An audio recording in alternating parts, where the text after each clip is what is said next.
Then next is transfer of government security carrying a periodic payment of interest made outside India through an intermediary dealing in settlement of securities by a non-resident to another non-resident. ये भी same lines पे है, बस इसमें asset change हो गया है, government security है. कौन सी सिक्योरिटी? जो इंटरेस्ट बेरिंग सिक्योरिटी है, यानी गवर्नमेंट बॉन्ड्स. तो गवर्नमेंट बॉन्ड्स अगर आप इंडिया के बाहर एक नॉन रेसिडेंट दूसरे नॉन रेसिडेंट को बेचेगा तो वो भी एग्जेम्प्ट है. Then transfer of sovereign gold bonds, तो ये तीनों नॉन रेसिडेंट के लिए थे, 17, 17A एंड 18, ये तीनों नॉन रेसिडेंट वाले थे. अब आ जाते वापस अपन इंडिया में. ठीक है, तो सॉवरेन गोल्ड बॉन्ड्स जो गवर्नमेंट ने इशू किए हैं, यानी कि आरबीआई के through issued by RBI under the sovereign gold bond scheme of 2015 by way of, underline करो 3 बार, redemption by an SSC being an individual.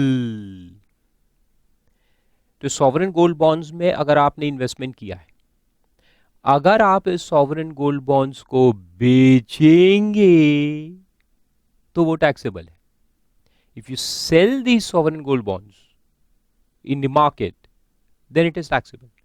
But if you keep it till redemption, और redemption में अगर आपको पैसा मिलेगा, redemption इसलिए इसको अंडरलाइन करो, बल्कि चारों तरफ से अंडरलाइन कर लो, रिडेम्पशन, तब ये एग्जेम्प्ट है. तो रिडेम्पशन इज एग्जेम्प्ट.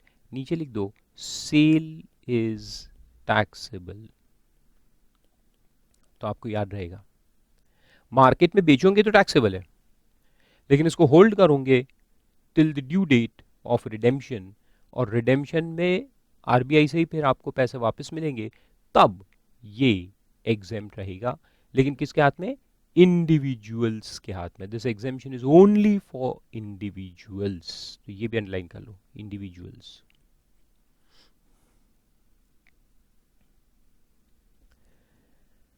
उसके बाद में आता है फिर से एक बिल्कुल थियोरेटिकल है, वैसे पूरा लिस्ट थियोरेटिकल है, फिर आगे कुछ आएंगे प्रैक्टिकल, फिर से अपन देखेंगे. Transfer of capital asset being work of art, paintings, drawing. इतना बड़ा है, देखो शॉर्ट में समझा देता हूँ. आपके पास कोई पुराने जमाने का पेंटिंग है, एनी वर्क ऑफ आर्ट, या आर्कियोलॉजिकल कलेक्शन, मैन्युस्क्रिप्ट्स, ये सब है बेसिकली ऑल आर्ट फॉर्म्स. और अगर ये आप गवर्नमेंट म्यूजियम्स, लाइब्रेरीज वगैरह को बेचते हो, नेशनल म्यूजियम्स वगैरह को, तो वो एग्जेम्प्ट रहेगा. ठीक है, तो वो दिया देखो, transfer of capital asset being a work of art, archaeological, scientific और आर्ट कलेक्शन, या कोई पुराना book, manuscript, drawing, painting, photograph और प्रिंट, इतनी सारी चीजें हैं. किसको बेचे? टू गवर्नमेंट और यूनिवर्सिटी और नेशनल म्यूजियम और national art galleries, national archives, or any such other public museums or institution as may be notified by the government in the official gazette in this behalf, to be of national importance or to be renowned throughout any state or states. तो government फिर ये libraries वगैरह notify करेगा जो renowned libraries है और art museums है, जैसे कि जे आर्ट म्यूजियम है बॉम्बे में, तो वो नोटिफाई करेगा गवर्नमेंट. और फिर आपके पास अगर पुराने ऐसे कोई कलेक्शंस है जो अगर आप इन लाइब्रेरीज को या इन म्यूजियम्स को बेचोगे तो उससे जो भी प्रॉफिट होगा दैट विल बी एग्जेम्प्ट. तो है क्या आपके पास कुछ ऐसा? देखो मेरा बुक संभाल के रखना, क्या पता कल चल के इसकी कीमत करोड़ में हो जाए. हो सकता है, you never know, you never know what is going to be of value tomorrow, है ना. बड़े बड़े जो साइंटिस्ट हुए वो जब बचपन में थे तो थोड़ी मालूम था लोगों को कि ये साइंटिस्ट बनने वाले हैं. तो आपको मालूम है कि फारूक का आगे चल के क्या बनने वाला है? No. So you keep this books. क्या पता आज से 25 साल बाद मैं क्या बन जाऊं, prime minister of India, president of India, और फिर ये बुक की कीमत लाखों में हो जाए, है ना. तो जिन लोगों ने गांधी जी वगैरह के लेटर्स, हैंड रिटन लेटर्स अभी भी सेव करके रखे हैं, या यूज़ किए हुए पेन या यूज़ की हुई कोई चीज़ें, तो वो आज करोड़ में बिकती है ना. फिर उसके बाद नेक्स्ट वन जो है, अब यहाँ ये देखो, ये नंबर जो आपको दिखता है ना मेरे स्क्रीन पे, उससे आप कंपेयर मत करना बुक्स में, कभी कभी वो चेंजेस भी होते हैं, क्योंकि बुक के नंबर और ये नंबर शायद मैच ना करे, तो कोई प्रॉब्लम नहीं है उससे आपको। अपने को जो ये सेक्शन नंबर है, सेक्शन 47 क्लॉज 10, ये इंपॉर्टेंट है, इसको अपन याद रखेंगे। The serial number is of no use. तो चलो देखते हैं, transfer by way of conversion of bonds और डिबेंचर्स इनटू शेयर्स। तो अगर आपके पास बॉन्ड्स या डिबेंचर्स है जो कि कन्वर्टिबल नेचर के है, ये सब आप कंपनी लॉ में पढ़े होंगे, कन्वर्टिबल बॉन्ड्स डिबेंचर्स होते हैं जो फिर शेयर्स में कन्वर्ट हो जाते हैं आफ्टर सम डेज और सम ईयर्स मे बी। तो वो कन्वर्ट हो गए शेयर्स और डिबेंचर्स के अंदर। तो अब इसमें क्या है देखो, बॉन्ड्स या डिबेंचर्स इनटू शेयर्स भी होता है, अलग अलग सिचुएशन में समझाता हूँ। बॉन्ड्स या डिबेंचर्स है कन्वर्टेड इनटू शेयर्स, या bonds debentures converted again into bonds and debentures. तो डिबेंचर जैसे 5 साल का था, वो कंप्लीट हो गया तो रिडीम करना पड़ेगा। तो कंपनी क्या करती है कि और एक डिबेंचर इशू कर देती है अगेंस्ट द ओल्ड डिबेंचर। तो ओल्ड डिबेंचर को कैंसिल कर देगी और एक नया डिबेंचर यानी नया सर्टिफिकेट बना के होल्डर को देगी। This is called as carry over of debentures. अगर उसको कैरी ओवर करना है, यानी 5 साल का डिबेंचर था वो खत्म हो गया और रिडीम नहीं करके उसको कैरी ओवर करना है, तो वो भी कर सकते हैं। तो ये सब एग्जेम्प्ट रहेगा, ठीक है। सो debenture converted into shares, debenture converted into debenture और डिबेंचर स्टॉक और डिपॉजिट सर्टिफिकेट्स। ये जो है ये है डीईपी, उसको पी कर दो, डिपॉजिट सर्टिफिकेट्स। तो ये एग्जेम्प्ट है। और उसमें फिर दिया है कि cost in the hands of transferee. Transferee यानी कि बेसिकली ये ट्रांसफरी नहीं होना चाहिए, द ट्रांसफर्ड प्रोडक्ट यानी cost of shares, cost of acquisition of shares would be the cost of shares would be the cost of bonds और debentures. यानी जिस अमाउंट पे हमने डिबेंचर बॉन्ड पहले परचेज किया था जिससे फिर शेयर में कन्वर्ट हुआ, तो वो पुराने डिबेंचर का कॉस्ट बनेगा शेयर का कॉस्ट। लेकिन एक मिस्टेक नहीं करना, कॉस्ट पर शेयर को सेम मत ले लेना, क्योंकि एक डिबेंचर से एक शेयर मिला अगर 1:1 रेशियो है तो फिर प्रॉब्लम नहीं है, cost of one debenture will become cost of one share. लेकिन अगर ये रेशियो में डिफरेंस है, 6 डिबेंचर्स कन्वर्टेड इनटू 1 शेयर या 1 डिबेंचर कन्वर्टेड इनटू 3 शेयर्स, तो फिर अपने को उसको प्रोपोर्शनेट लेना पड़ेगा। यानी अगर 6 debentures got converted into 1 share, तो 6 डिबेंचर का जो कॉस्ट ऑफ एक्विजिशन होगा मिलाकर aggregate, that will become cost of 1 share. ठीक है, सिंपल मैथ्स। और अगर एक डिबेंचर से 4 शेयर मिले हैं, तो एक डिबेंचर का जो हमारा कॉस्ट ऑफ एक्विजिशन होगा उसको अपन 4 शेयरों में डिवाइड कर देंगे। आए समझ में? सिंपल। तो इस तरह से हम कॉस्ट निकालेंगे। और पीरियड ऑफ होल्डिंग में बोला है include the period of holding of debentures और बॉन्ड्स। तो ये बेसिकली कन्वर्टिबल शेयर्स के लिए होता है। तो इसमें क्या होगा कि हमारे पास डिबेंचर था मान लो 3 साल के लिए, फिर वो कन्वर्ट हो गया शेयर में, और फिर शेयर को अनदर 2 years आफ्टर हमने उसको बेच दिया, तो इसका टोटल पीरियड ऑफ होल्डिंग जो है वो आ जाएगा 5 साल। और उसका इंडेक्सेशन भी जो है वो भी अपने को 5 साल का मिलेगा। 5 years indexation will be allowed. क्योंकि कन्वर्टिबल डिबेंचर जो होते हैं ना, इसका ये कहने के तो डिबेंचर होते हैं, लेकिन इसको पहले से अपन शेयरिच मानते हैं, पहले से इसको शेयर ही माना जाता है। Means it is as good as shares अगर ये कन्वर्टिबल है तो। लेकिन यार उसके डीप उसमें मैं नहीं जाता, क्योंकि वो कंपनी लॉ फिर शुरू हो जाएगा। कंपनी लॉ पढ़ा है ना मैंने, इसलिए थोड़ा बहुत नॉलेज है। लेकिन फिर उसमें अलग अलग होते हैं, एक होते हैं कंपलसरी कन्वर्टिबल डिबेंचर्स, एक होते हैं ऑप्शनल कन्वर्टिबल डिबेंचर्स जिसमें आप रिडीम भी कर सकते हो या कन्वर्ट करा सकते हो। अलग अलग वेराइटीज़ है, अभी उसके अंदर अपन नहीं पढ़ेंगे, will stick to tax only. और उसमें इलस्ट्रेशन भी दिया, देखो बहुत सिंपल होता है। Mister Mirinda has acquired 1000 debentures of Pepsi Limited at 112 per debenture on 15th March 2010. The company converts these debentures into equity share on 15th March 15. The conversion rate is 5 equity shares of rupees 10 each for each debenture means conversion is 1 debenture is equal to 5 equity shares. So you got 5 equity shares out of every 1 debenture. So how many debentures you have got? 1000. So out of 1000 debentures, how many shares you will get? 5000 equity shares. Okay. Now how will we distribute the cost? The cost will be distributed as 1 debenture is equal to 5 shares. So cost of 1 debenture is 112. We had purchased it for 112. So this 112 will be apportioned over 5. So what you do? Take 112 in your calculator, divide it by 5. It gives you 22.4.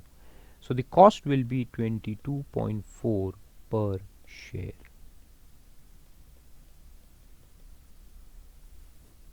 Very simple. Simple mathematics. Okay. Or if you don't understand in this way, then do one thing. 1000 into 112, that will give you the total cost. Okay, 1,12,000. Then divide 1,12,000 by 5,000 equity shares, the total equity shares that you have got. So 1,12,000 divided by 5,000 will give you the same figure, 22.4 per share. Okay. Then on 5th May 18, he transfers 60% of the equity shares at 280 per share. 60% of them is transferred. Compute the gain. Now again the point is this a listed company? So will you apply 112A? Yes, 112A is applicable here. So 112A will apply, and if the fair market value on 31st of January 18 is given, so we'll do one thing, we'll insert that also. So you have written this point. Even if you don't write, it's just for understanding. There's no need to write.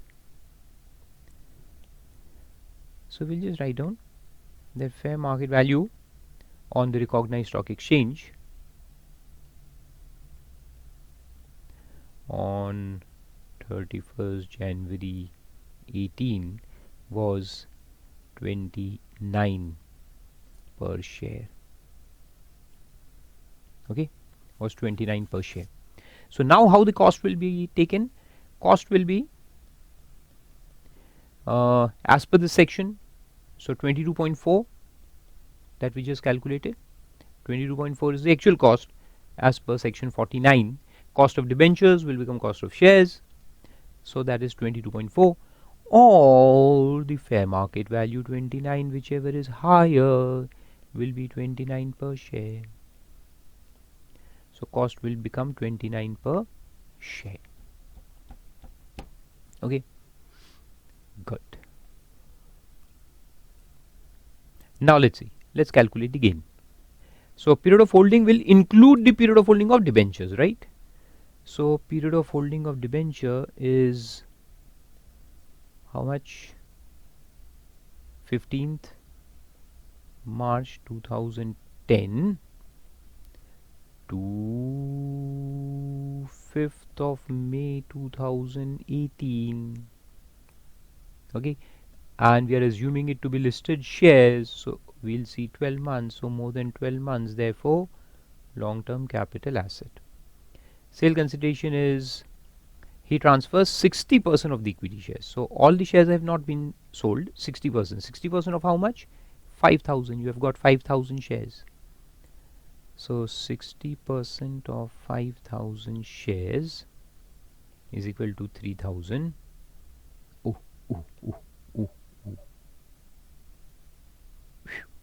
Yes. 3,000 into how much? 280. So do it. 3,000 into 280 is 8,40,000. Okay. Then index cost of acquisition. But as we are applying 112A, we will not get indexation. So cut off indexation. So cost of acquisition would be 3,000 into 29. 3,000 into 29. 87,000.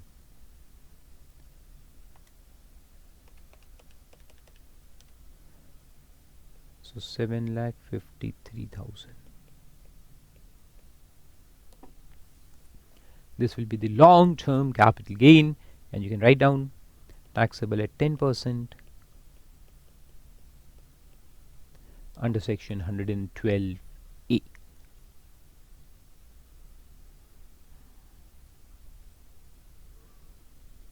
Okay.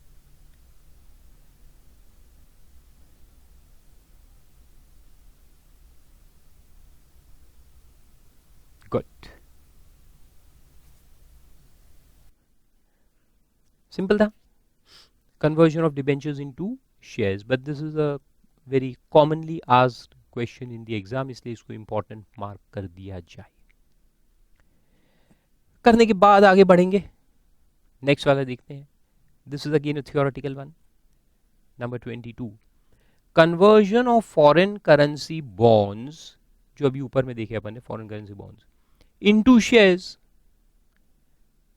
तो वहां क्या देखा था हमने ऊपर में कि foreign currency bonds एक नॉन रेसिडेंट दूसरे नॉन रेसिडेंट को इंडिया के बाहर बेचता है, तो एग्जेम्प्ट है. सिमिलरली ये फॉरेन करेंसी बॉन्ड्स को अगर शेयर्स में कन्वर्ट किया जाए या डिबेंचर्स में, तो वो भी एग्जेम्प्ट है. कन्वर्टेड इनटू शेयर्स और डिबेंचर्स ऑफ द कंपनी, तो ये कन्वर्जन भी एग्जेम्प्ट रहेगा. और बाद में ये जो शेयर्स या डिबेंचर्स उसको बेचेंगे वो भी एग्जेम्प्ट रहेगा, बिकॉज जीडीआर. तो यहाँ शेयर्स का मतलब एक्चुअली जीडीआर ही होता है. फॉरेन करेंसी बॉन्ड्स है, उसको कन्वर्ट करेंगे तो जीडीआर में कन्वर्ट हो जाएगा, क्योंकि फॉरेन में है ना, तो फॉरेन में शेयर्स नहीं रहता, वहाँ जीडीआर होते हैं. तो कन्वर्जन भी एग्जेम्प्ट, और बाद में उसको फॉरेन में ही अगर बेचेंगा तो वो भी एग्जेम्प्ट. इंडिया लाके बेचेंगा तो taxable. The next point is conversion of preference shares of a company into equity shares of that company. As you know, preference shares are also convertible into equity shares or redeemable. There are two types of preference shares. One is redeemable preference shares and one is convertible into equity shares. So if these preference shares are convertible into equity shares, the first point is the conversion by itself will be exempt from tax. So the day the preference shares are converted into equity shares, कोई tax नहीं लगेगा, completely exempt है.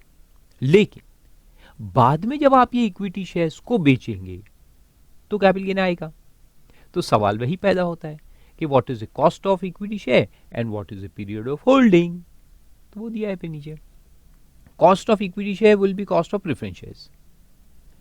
फिर से अपने को वो conversion का रेशियो देखना पड़ेगा. If 3PF got converted into 1ES, sorry PS करने दो मेरे को, preference shares. If 3 preference shares have got converted into 1 equity share, तो हम क्या करेंगे कि हमारे जो preference shares का cost of acquisition है उसमें 3 preference shares के cost को add up कर देंगे, तो वो बन जाएगा एक equity share का cost. और अगर उल्टा है, 1 preference share से आपको 5 इक्विटी शेयर मिले, तो एक प्रेफरेंस शेयर का जो हमारा परचेज कॉस्ट होगा उसको अपन 5 में डिवाइड कर देंगे. सिंपल. जैसे डिवेंचर इनटू शेयर्स का किया था वैसे ही. उसके बाद पीरियड ऑफ होल्डिंग जो है ऑफ इक्विटी शेयर, उसमें इंक्लूड करना है period of holding of preference shares. जो पहले प्रेफरेंस शेयर्स, यानी मान लो कि ये अपन ने 2.5 साल तक रखे थे प्रेफरेंस शेयर्स, उसके बाद इक्विटी शेयर मिला और फिर 6 महीने बाद हमने उसको बेच दिया, तो टोटल पीरियड ऑफ होल्डिंग 3 साल आ जाएगा. 2.5 साल प्लस 6 महीने. और इंडेक्सेशन भी अपने को शुरुआत से मिलेगा जब हमने प्रेफरेंस शेयर को पहली बार होल्ड किया था, वहां से अपने को मिलेगा बैक डेटेड, है ना. अब इसका क्वेश्चन यहाँ लिखा तो नहीं है, लेकिन चलो एक सॉल्व करते हैं. तो I will give you a question and will solve it. Okay, तो लिखते हैं, शॉर्ट में लिखते हैं, पूरा थियरी लिखने की जरूरत नहीं है. शॉर्ट में लिखते हैं 5000 preference shares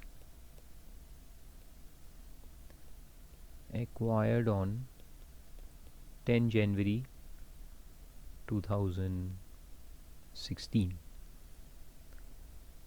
at the rate of 210 per share. Okay, converted into equity shares on 15th of May 2017 and the ratio is 5 preference shares converted into 2 equity shares. This is the conversion rate. And the fair market value of equity shares on 31st January 18 was 600 per share, and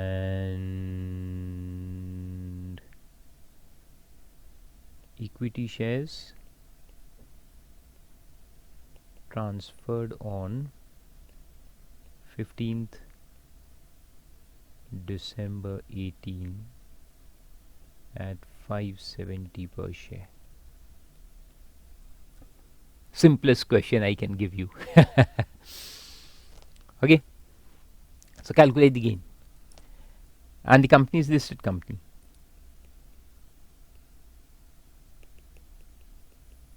Is listed on Bombay Stock Exchange, and STT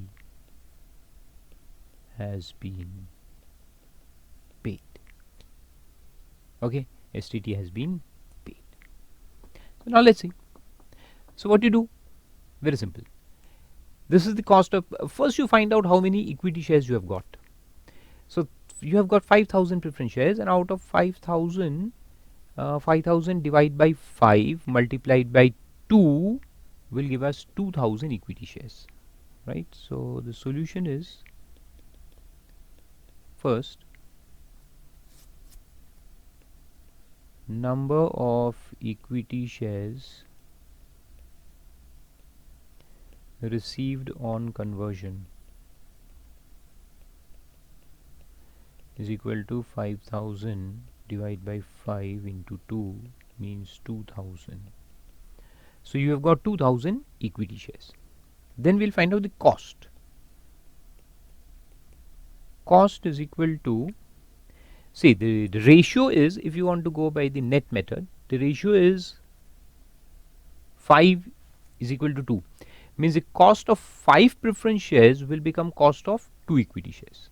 So cost per preference share is 210, right?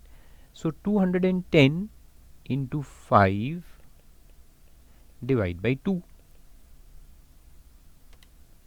210 into 5 divided by 2 is equal to 525 per equity share. This is the cost. Now if you want to calculate in totality, if you don't understand this formula, then do it in totality. How many shares you have got? 5,000. So 5,000 into 210 is equal to 10,50,000 divided by the 2,000 equity shares that you have received. Will give you the same figure, 525 per equity share. Got it? Now this is the original cost by applying section 49, but as it is listed share, we have to now apply section 112A. So therefore this cost will be compared with fair market value on 31st January 18. That is how much? Fair market value on 31st January 18 is 600. But before you compare 600 directly with 525, we'll also have to compare it with the actual sale consideration. So the actual sale consideration is less, therefore it has to be taken into consideration, 570. So first we'll take whichever is less out of these two, the fair market value or the actual sale consideration, whichever is less. Then we compare this with this and take whichever is more. So therefore the cost of acquisition would be 570 per share. Okay, once we have done this, now we can calculate the gain. So then we'll write calculation of capital gain. Period of holding First you take period of holding. So period of holding will be from how much? 10 January 16 to the date of transfer. What is the date of transfer? 15th December 18. So 10 January 16 to 15 December 18. 10th January 16 to 15 December 18, more than 12 months, therefore long term capital asset, right? Then write down sale consideration 2000 into 570. Am I right? 570 is the sale consideration. Yes. So 2000 into 570, 11,40,000 less cost of acquisition, plain without indexation. So that is also 2000 into 570 only. So therefore the gain or loss is nil.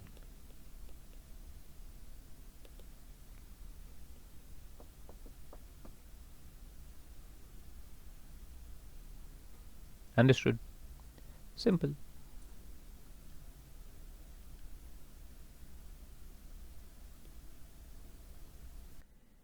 फिर अगला देखते हैं, ये भी बिल्कुल theoretical है, भूल गए तो भी चलेगा, नींद में पढ़ोगे तो भी चलेगा. ये क्या है? ट्रांसफर ऑफ लैंड, जमीन of a sick industrial company made under the scheme prepared and sanctioned under Sikh Industrial Company Special Provisions Act of 1985. आजकल ये एक्ट अभी इंसॉल्वेंसी एंड बैंक्रप्सी कोड में चेंज हो गया है, वो ठीक है. Where such Sikh Industrial Company is being managed by its workers cooperative. Absolute theory है, इसमें याद रखना है. क्या याद रखना है? देखो, सिक हो गई कंपनी, सिक हो गई इंडस्ट्रियल कंपनी, तो मैनेजमेंट ने डिसाइड किया कि हम कंपनी को बंद कर देते हैं, बेकार है, लॉस में चलाना. वर्कर्स आए, उन्होंने कहा कि नहीं नहीं हमें दे दो, हम चलाएंगे इस कंपनी को, गिव अस द मैनेजमेंट. तो सिक इंडस्ट्रियल जो रेगुलेशंस है पूरे, उसके अंदर जो उनका board of industrial and financial reconstruction जो रहता है, फिर उसके पास ये सब मैटर्स जाते हैं under the old act. Now under the new act it will be the, उसका नाम है अभी बैंक्रप्सी कोड. तो बैंक्रप्सी बोर्ड एक है, उनके पास ही जाएगा मैटर. तो वो क्या करते हैं कि वो कहते हैं अच्छा तुम लोग चलाओगे क्या workers, will you run this company? तो कहते हैं हाँ हम चलाएंगे. तो फिर उनको मैनेजमेंट दे दिया जाता है, तो एक कोऑपरेटिव बनाते हैं, वो वर्कर्स कोऑपरेटिव कहते हैं, and they are handed over the management of the business. फिर उन्होंने डिसाइड किया हमको पैसा चाहिए चलाने के लिए, तो पैसा कहाँ से आएगा? तो भाई एक्स्ट्रा लैंड पड़ा है अपने पास, उसको बेच डालते हैं. लैंड को बेच करके पैसा आएगा, वर्किंग कैपिटल क्रिएट होगा, उससे अपन बिजनेस को रीस्टार्ट करेंगे. तो वो ज़मीन को बेच डालते हैं. अब वो ज़मीन को बेचने पे जो प्रॉफिट आएगा वो एग्जेम्प्ट है, ठीक है. ये रियल एग्जेम्पशन है. ये पहला पॉइंट आया इसमें, जो रियल में एग्जेम्पशन है. This is not tax neutral, this is really exempt. Land पे जितना भी प्रॉफिट आएगा वो पूरी तरह से एग्जेम्प्ट होगा.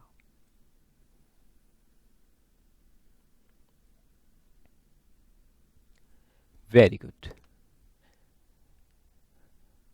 अब कुछ आते हैं इंटरेस्टिंग वाले, इंपॉर्टेंट वाले. हालांकि ये भी थ्योरेटिकली देखना है, इसमें प्रैक्टिकल क्वेश्चन नहीं आते एग्जाम में, लेकिन बहुत इंपॉर्टेंट वाले हैं.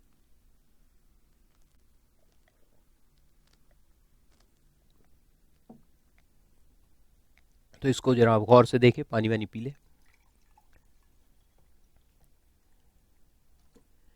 एक मिनट का ब्रेक लेते हैं.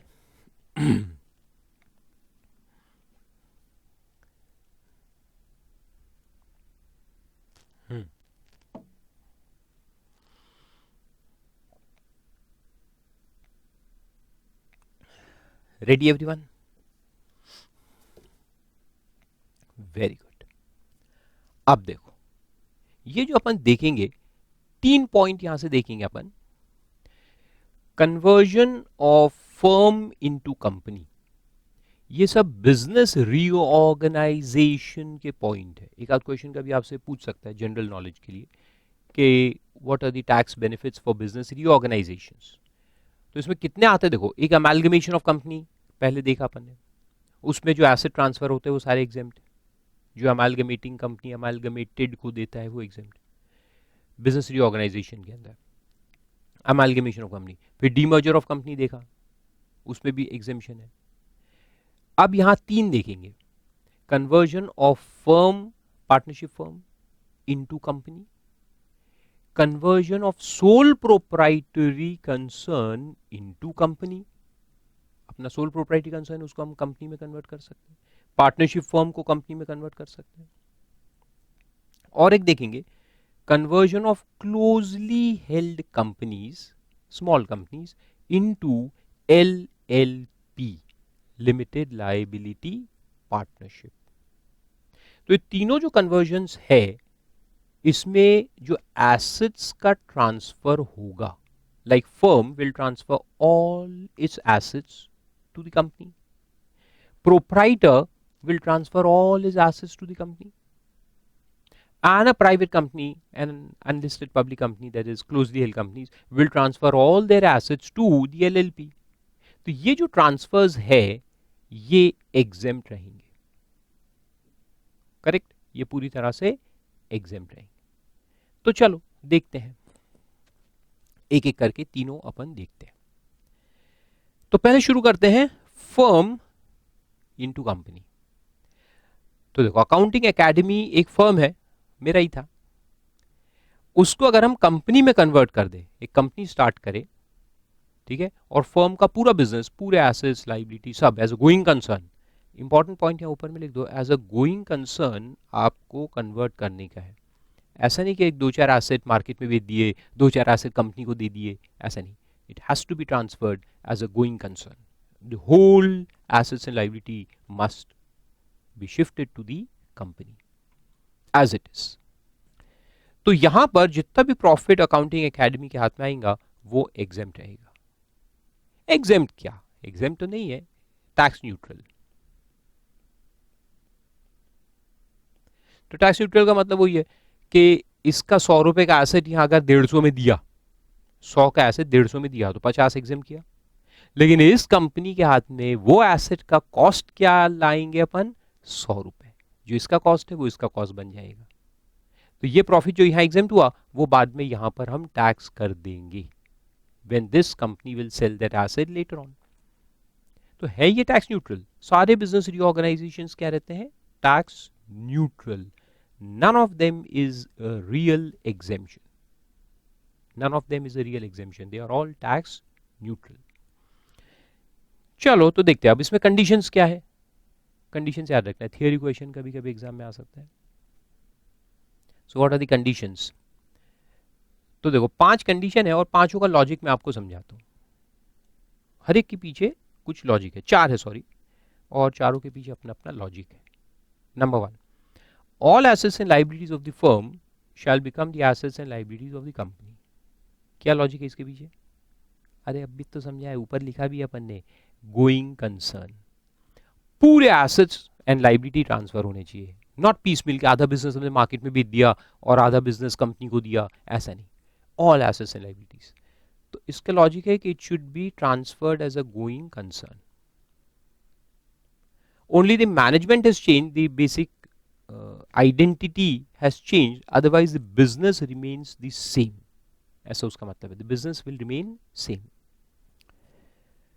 Then next is, business same है तो जो लोग इंटरेस्ट रखते थे फर्म के अंदर, वही लोग यहां भी अपना इंटरेस्ट रखने चाहिए। ऐसा नहीं कि अपन ने दूसरे को बेच दिया, कंपनी दूसरे की है, ऐसा नहीं होना चाहिए ना, कंपनी अपनी होनी चाहिए। अपन कौन, partners, so the partners have to become share holders in the company. तो नेक्स्ट पॉइंट वो है, all the partners of the firm shall become shareholders of the company in the same proportion। अब ये भी इंपॉर्टेंट पॉइंट है, बन गए सिर्फ उतना काफी नहीं है, proportion भी सेम होना चाहिए, same proportion in which their capital accounts, profit sharing ratio नहीं, capital account stood in the books of the firm on the date of succession। तो जिस दिन ये सक्सेशन होता है, सक्सेशन यानी कन्वर्जन, उसको सक्सेशन भी कहते हैं। फर्म सक्सीडेड बाई कंपनी भी कहते हैं उसको। आप फर्म कन्वर्टेड इनटू कंपनी भी बोल सकते हैं, फर्म सक्सीडेड बाई कंपनी भी बोल सकते हैं।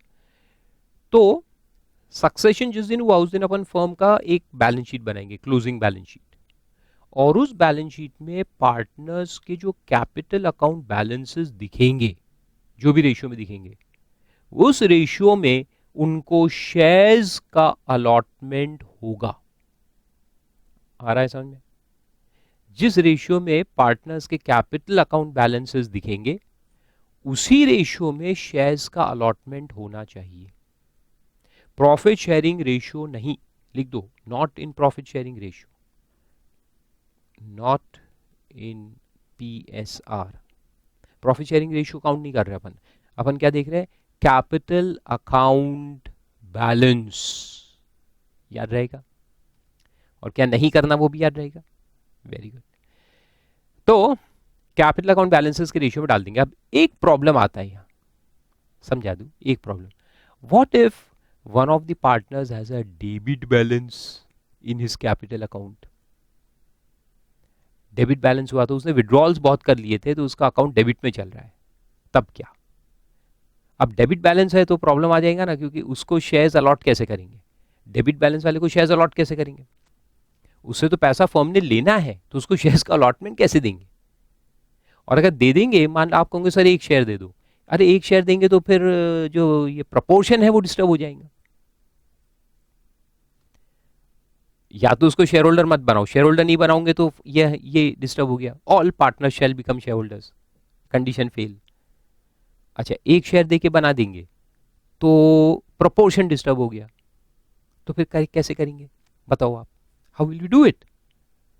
अगर एक आध पार्टनर का डेबिट बैलेंस है, 4 पार्टनर्स है, 3 का क्रेडिट है, 1 का डेबिट है, क्या करेंगे? कुछ नहीं कर सकते। या तो आप इसको कंपनी में कन्वर्ट ही नहीं कर सकते फर्म को, या अगर कन्वर्ट करना है तो पहले वो जो पार्टनर है जिसका डेबिट बैलेंस है उसको क्रेडिट में लाओ, ask him to bring funds into the firm. Conversion के पहले वो पार्टनर का बैलेंस क्रेडिट में लाना पड़ेगा। जब चारों पार्टनर्स के बैलेंस क्रेडिट में आ जाएंगे तब हम कन्वर्ट कर सकेंगे। आया समझ में? और अगर वो नहीं ला सकता, वो फुक्कड़ हो गया, उसके पास पैसे ही नहीं है, तो उसको बाहर करो, उसको हटाओ, उसको क्या बोलते हैं ना अपन, पार्टनर को हटाने का, वही जो भी कहते हैं, उसको हटा दो वहां से, पार्टनरशिप फर्म से उसको निकाल दो, भगा दो लात मार के, और उसका डेबिट बैलेंस खत्म कर दो, तो पार्टनर ही नहीं रहेगा। ना रहेगा वो डेबिट बैलेंस वाला पार्टनर, ना कोई प्रॉब्लम, ना रहे बांस ना बजे बांसुरी, तो उसको हटा दो, उसको रिजाइन करने बोलो।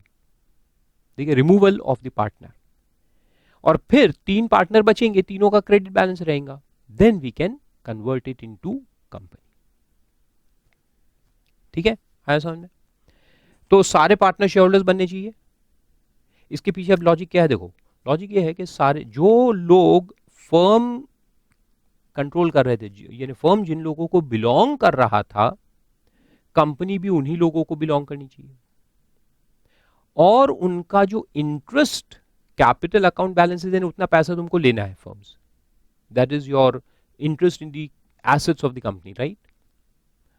तो जो इंटरेस्ट तुम्हारा फर्म के एसेट्स में था वही कंपनी में भी होना चाहिए, इसलिए प्रपोर्शन भी सेम होना चाहिए। अगर प्रपोर्शन बदल जाए तो इसका मतलब कि एक पार्टनर अपना इंटरेस्ट दूसरे पार्टनर को बेच रहा है ना? देखो लॉजिक, देखो आप लॉजिक देखो। और लोग टैक्स प्लानिंग कैसे करते वो रोकने के लिए सब ये लिखा गया है। सपोज हम दोनों लोग पार्टनर हैं, आप और मैं, वी आर 2 पार्टनर्स, और हमारे कैपिटल अकाउंट बैलेंसेस ऐसे हैं, मेरा 80 लाख है, आपका 20 लाख है, टोटल कैपिटल 1 करोड़ है, मेरा 80 आपका 20, यानी कंपनी के जो एसेट्स है, आई मीन टू से फर्म के जो एसेट्स है वो 80% मुझे बिलोंग करते हैं, 20% आपको बिलोंग करते हैं। सीधी बात, हमारा कैपिटल अकाउंट बैलेंस क्या है? 80-20। तो फर्म के जितने भी एसेट्स उसके 80% मेरे हैं, 20% आपके हैं। अब मुझे ये एसेट में जो मेरा शेयर है वो आपको बेचना है, I want to sell my share to you.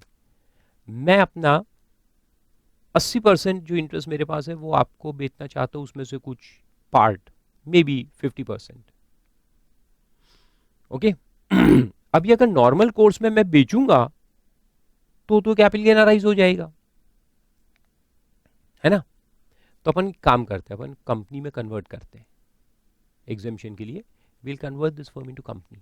और क्या करेंगे कि जब कन्वर्ट करेंगे तो आपका कैपिटल जो है, शेयर कैपिटल, वो बढ़ा देंगे, मेरा शेयर कैपिटल कम कर देंगे, तो ऑटोमेटिकली आपके राइट्स बढ़ जाएंगे और इसके लिए आप मेरे को अलग से कैश का पेमेंट कर देंगे आउटसाइड द बुक्स, है ना। तो इस तरह से हम टैक्स प्लानिंग कर सकते थे कि मेरा एसेट्स में जो राइट है वो मैं आपको बेच सकता था bye way of conversion into company, और कन्वर्ट करके आपका शेयर कैपिटल बड़ा कर देंगे, मेरा छोटा कर देंगे। ऐसा नहीं होना चाहिए, इसलिए ये कंडीशन डाला। तो ये जो कन्वर्जन है गोइंग कंसर्न में होना चाहिए और सबके इंटरेस्ट बराबर होने चाहिए, जो यहां थे वही वहां होने चाहिए। यानी ऐसा ना हो कि एक पार्टनर का इंटरेस्ट दूसरे पार्टनर को बेचा जा रहा है, ये नहीं होना चाहिए, इसलिए same proportion. Got it? Very good. फिर तीसरे कंडीशन पे चलते हैं। The partner should receive consideration only by way of allotment of shares in the company. वो तो ऑब्वियस है, सिर्फ अलॉटमेंट ऑफ शेयर्स होना चाहिए, कोई दूसरा कैश कंसिडरेशन वगैरह नहीं होना चाहिए। It should B only by allotment of shares. यानी हमको ये इस कन्वर्जन में क्या मिला, सिर्फ कंपनी के शेयर्स मिले और कुछ नहीं, नो कैश कंसिडरेशन। वो भी ठीक है, वो तो लॉजिक सिंपल है उसका। और आता है फोर्थ पॉइंट, वेरी इंटरेस्टिंग। तो सेकेंड और फोर्थ में देखो एक काइंड ऑफ सिमिलैरिटी। सेकेंड में मैंने क्या बोला कि मैं अपना इंटरेस्ट आपको बेच सकता था, आप कौन, पार्टनर, मैं भी पार्टनर आप भी पार्टनर, तो हम इंटरनली एक पार्टनर दूसरे पार्टनर को बेच सकता था अपना इंटरेस्ट कन्वर्जन के अंदर। वो ना हो इसलिए क्या लिखा कि हम दोनों का जो प्रोपोर्शन यहां है कैपिटल अकाउंट बैलेंसेस का फर्म में, वो वहां कंटिन्यू रहना चाहिए। ठीक है, वेरी गुड। अब ये भी तो सवाल आता है कि हम, हमारा इंटरेस्ट, हम दोनों पार्टनर है, हम दोनों मिलके हमारा इंटरेस्ट किसी थर्ड पार्टी को बेच सकते हैं, किसी तीसरे को भी बेच देंगे। यानी हमारी फर्म में किसी को बेचना है, मान लो हमारी फर्म है, हमको ये फर्म किसी को बेच डालना है। अब किसी को बेच डालेंगे तो वो तो साला कैपिटल गेन आएगा ना। If you sell off our business, जैसे स्लम सेल होता है, इकट्ठा अगर हम पूरा बिजनेस बेच देंगे किसी को तो स्लम सेल हो जाता है, हमारे हाथ में कैपिटल गेन आता है। उससे बचने के लिए अपन क्या करेंगे मालूम है, अपन एक काम करेंगे, अपन दिखाएंगे कि हम इसको कंपनी में कन्वर्ट कर रहे हैं, firm is getting converted into company. और फिर क्या बोलेंगे, फिर बोलेंगे कि हम इसको कन्वर्ट कर रहे हैं, फिर हम एक नया शेयर होल्डर भी बना रहे हैं, मिस्टर अमिताभ बच्चन को हम इंट्रोड्यूस करें, he is another share holder, और उसका शेयर होल्डिंग 90% कर देंगे और हमारा 10% पे लेके आ जाएंगे। और वो भी 10% इसलिए क्योंकि ऊपर बोला है कि हमको वहां बनने का है, share all partner should become share holders, तो इसलिए हम बन जाएंगे, but with a very minimal capital, बाकी सब अमिताभ बच्चन को दे देंगे और अमिताभ बच्चन से कैश ले लेंगे अपन अलग से। तो बिजनेस भी बिक गया अमिताभ बच्चन को और कैपिटल गेन भी अराइज नहीं होगा, क्योंकि तो कन्वर्जन दिखाएंगे, on books it is conversion, so will be exempt. ऐसा ना हो तुम्हारा इंटरेस्ट कंट्रोलिंग पावर जो है वो किसी को ना बेचो, इसके लिए गवर्नमेंट ने आखिरी कंडीशन बनाया है। और इसमें लिखा है कि you can not dilute your interest below 50% for a period of 5 years। अब देखो इसके पीछे और बहुत सारे इंसिडेंटल लॉजिक है, वो भी समझाता हूं। क्या लिखा है देखो, aggregate share holding, aggregate share holding in the company of partners. तो यहां इंडिविजुअल नहीं देखना है, यहां एग्रीगेट देखना है। हम दोनों पार्टनर्स हैं, हम दोनों शेयर होल्डर बने, जब हम बने तब हमारा रेशियो ऑफ शेयर्स क्या होना चाहिए, same as our capital account balance in the firm, तो वो तो बन गए, फिर हमको शेयर्स भी मिल गए सेम प्रोपोर्शन में। अब आगे चल के एक सवाल पैदा होता है कि क्या आप अपने शेयर्स मेरे को बेच सकते, क्या मैं मेरे शेयर्स आपको बेच सकता हूं? तो आंसर है यस, हम बेच सकते हैं। क्योंकि अगर मेरे शेयर मैं आपको बेचूंगा तो कैपिटल गेन तो आ ही जाएगा ना, उसमें कोई वॉल्यूशन नहीं है। I can sell my shares to you, you can sell your shares to मी।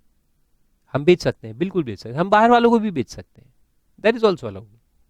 लेकिन एक कंडीशन है कि हम दोनों मिलकर जो हमारा कैपिटल है कंपनी के अंदर, उसको 50% से कम नहीं कर सकते for a period of 5 years।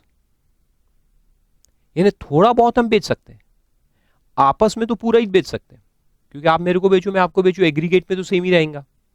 Partners, हम दोनों पार्टनर्स है, एग्रीगेट ऑफ पार्टनर्स तो सेम रहेगा ना। If you transfer internally one to the other तो एग्रीगेट सेम है, कोई प्रॉब्लम नहीं। लेकिन अगर हम बाहर वालों को बेचना चाहते हैं या मान लो नया कैपिटल रेज करना चाहते हैं तो कर सकते हैं, लेकिन हम दोनों का मिलाकर 50% मिनिमम रहना ही चाहिए। उससे ज्यादा है बहुत अच्छा है, मगर मिनिमम 50% रखना है for a period of 5 years। इसका मतलब है कि कंट्रोलिंग इंटरेस्ट जो होता है, कंट्रोलिंग इंटरेस्ट होता है 50% जिसके पास है उसके पास कंट्रोल होता है। सो कंट्रोल हमारे पास होना चाहिए, control with partners for 5 years।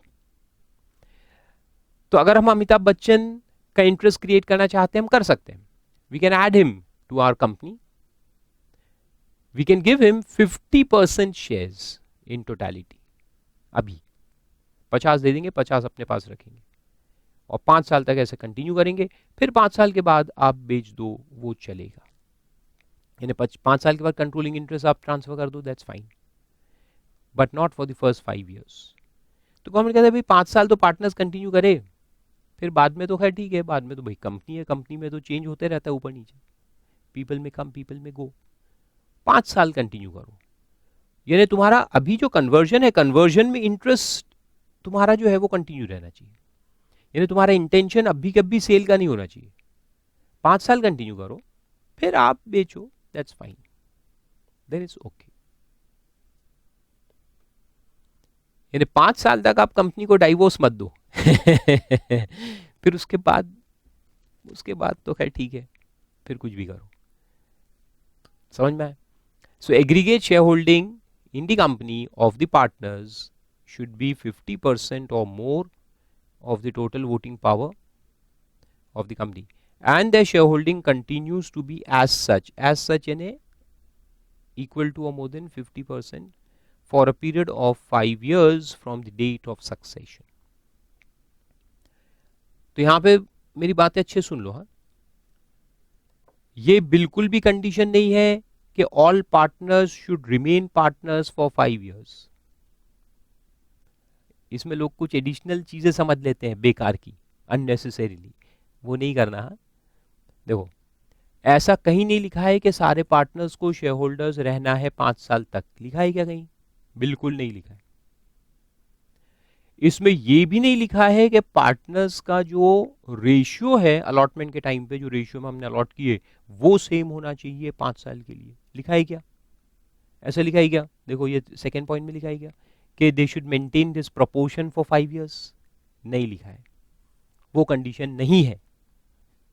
ऐसा मत समझ लेना कि उनको सेम प्रोपोर्शन में 5 साल तक रखना है, बिल्कुल नहीं। एक पार्टनर अपने पूरे शेयर दूसरे पार्टनर्स को बेच के निकल जाए चलेगा, बाहर वाले को बेच दे वो भी चलेगा। तो 5 पार्टनर्स थे ओरिजिनली, सब बन गए शेयर होल्डर्स सेम प्रोपोर्शन में, बाद में दोनों मार्केट में बेच के निकल गए, चलेगा, अलाउड, कोई प्रॉब्लम नहीं। या वो आपस में एक दूसरे को बेच दे, अलाउड है। प्रोपोर्शन चेंज हो जाए, अलाउड है, सब अलाउड। क्योंकि जो भी ट्रांसफर करोगे उस पर कैपिटल गेन तो आने ही वाला है, आप शेयर जब बेचोगे तो कैपिटल गेन तो आ ही जाएगा ना। So there is no violation of condition, government को कोई नुकसान नहीं है।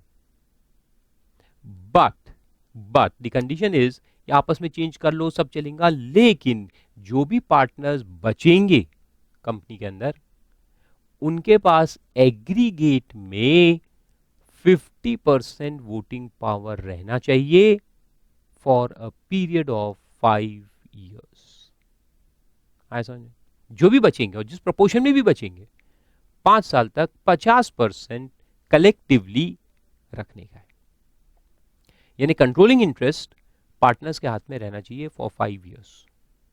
मैनेजरियल कंट्रोलिंग इंटरेस्ट पार्टनर्स के पास रहना चाहिए for a period of 5 years। Clear? तो इस तरह से 4 कंडीशंस। फिर उसके बाद वही दिया है कि सक्सेसर यानी कि कंपनी के हाथ में कॉस्ट क्या लेंगे एसेट्स का, जो एसेट्स इधर सुधर गए, land, building, plant, machinery, so and so, cost of predecessor, यानी फर्म का जो कॉस्ट है वो कंपनी के हाथ में कॉस्ट बन जाएगा। और पीरियड ऑफ होल्डिंग में अपन फर्म का पीरियड ऑफ होल्डिंग इंक्लूड करेंगे। तो ये पॉइंट्स वही है न्यूट्रल वाले। और उसके आगे फिर दिया है विड्रॉल ऑफ एग्जेम्पशन। तो विड्रॉल ऑफ एग्जेम्पशन में क्या है कि वो जो 5 साल का कंडीशन है ना, ये फोर्थ वाला लास्ट वाला, कि कलेक्टिव इंटरेस्ट 5 साल तक इनको मेंटेन करके रखना है 50%, ये अगर वॉयलेट कर देंगे, उनका टोटल एग्रीगेट इंटरेस्ट अगर 50% से नीचे हो गया 5 साल के अंदर, तो बहुत बुरा होगा। फिर क्या होगा देखो, तो वहां लिखा है देखो, where the partners fail to hold 50% up to 5 years, then the profit and gain exempted in the hands of the firm। Firm को जो एग्जेम्पशन दिया था कन्वर्जन के वक्त, वो विड्रॉ कर लेंगे। और विड्रॉ करके किसके हाथ में टैक्स करेंगे? फर्म के हाथ में। फर्म को एग्जेम्पशन दिया था तो फर्म के हाथ में टैक्स करो, आप बोलोगे नहीं, यहाँ लिखा है it will be taxable in the hands of the company. Company के हाथ में टैक्स करेंगे। In which year? The year in which the condition is violated. जब वायलेशन हुआ उस साल में अपन उसको टैक्स कर देंगे। किसके हाथ में? कंपनी के हाथ में। कंपनी के हाथ में टैक्स करेंगे। तो देखो मैं आपको एक एग्जांपल देता हूं। ये फर्म है, एक लैंड है, मान लो this is one example, it transfers land, और इसी तरह से सारे एसेट्स पे होगा टू दी कंपनी। तो ये लैंड पे यहाँ पे कैपिटल गेन आया था, लॉन्ग टर्म कैपिटल गेन था 13 लाख रुपए, जिसको अपन ने एग्जाम कर दिया था, एग्जेम्प्टेड अंडर सेक्शन 47, बिल्कुल एग्जाम था, कोई प्रॉब्लम नहीं था। अच्छा, ट्रांसफर कब हुआ था? 13-14 में ट्रांसफर हुआ था कंपनी को, हमने एग्जाम किया। अब क्या हुआ कि वॉयलेशन किया गया, वॉयलेशन हुआ, तो पार्टनर लोगों ने वॉयलेशन किया, क्योंकि वो क्या कर रहे कि शेयर्स बेच के निकल गए, 50% से नीचे हो गया उनका एग्रीगेट शेयर होल्डिंग। ये वॉयलेशन कब हुआ? 17-18 में। Less than 50% partners share holding aggregate falls below 50%, 50 के नीचे आ गया। तो अपन क्या करेंगे कि ये 13 लाख जो लॉन्ग टर्म कैपिटल गेन था, ये टैक्सेबल कर देंगे कंपनी के हाथ में। हाँ, it will be deemed to be income of the company now. In which year? in 1718, that is the year in which the violation takes place। तो जिस साल में वायलेशन किया उस साल में ये कैपिटल गेन यहाँ पे टैक्सेबल कर देंगे। हालांकि गेन फर्म का था, और किस साल का था? 13-14 का था, तो 13-14 भी अपन इग्नोर कर देंगे, और ये जो लॉन्ग टर्म गेन है फर्म को भी इग्नोर कर देंगे, क्योंकि फर्म अभी है ही नहीं ना। जब वायलेशन हुआ तो फर्म तो है ही नहीं, तो कहाँ निकालेंगे? गड्ढे खोद के निकालेंगे क्या फर्म को? नहीं, फर्म एंटिटी नहीं है ना, टैक्सेबल कैसे करेंगे? तो इसलिए लॉ में लिखा है कि ये लॉन्ग टर्म कैपिटल गेन किसके हाथ में टैक्स कर देंगे? कंपनी के हाथ में, सक्सेसर के हाथ में। किस साल में? जिस साल में ये वॉयलेशन हुआ। आ रहा है समझ? ऐसा है। और एक इनहेरेंट कंडीशन ये भी है कि कंपनी आपको 5 साल तक चलानी है। आप कंपनी को भी बंद नहीं कर सकते 5 साल में, क्योंकि कंपनी को बंद किया तो ये वॉयलेशन में आ जाएगा ना, partner share holding falls below 50%। Company नहीं रही तो शेयर होल्डिंग भी नहीं रहा, वॉयलेशन। तो ये एग्जेम्पशन विड्रॉ करके कंपनी के हाथ में टैक्सेबल कर देंगे। तो वो भी एक इनडायरेक्ट कंडीशन है, हिडन कंडीशन है, कि company has to run for a period of 5 years।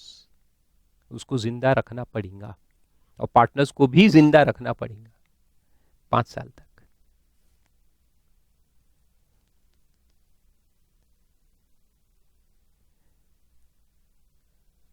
बहुत सारे कंडीशंस है ना। गुड। अब उसके बाद में, अब ये देखो, ये 25 नंबर पे एक दिया है, ये अभी आप उसको छोड़ो,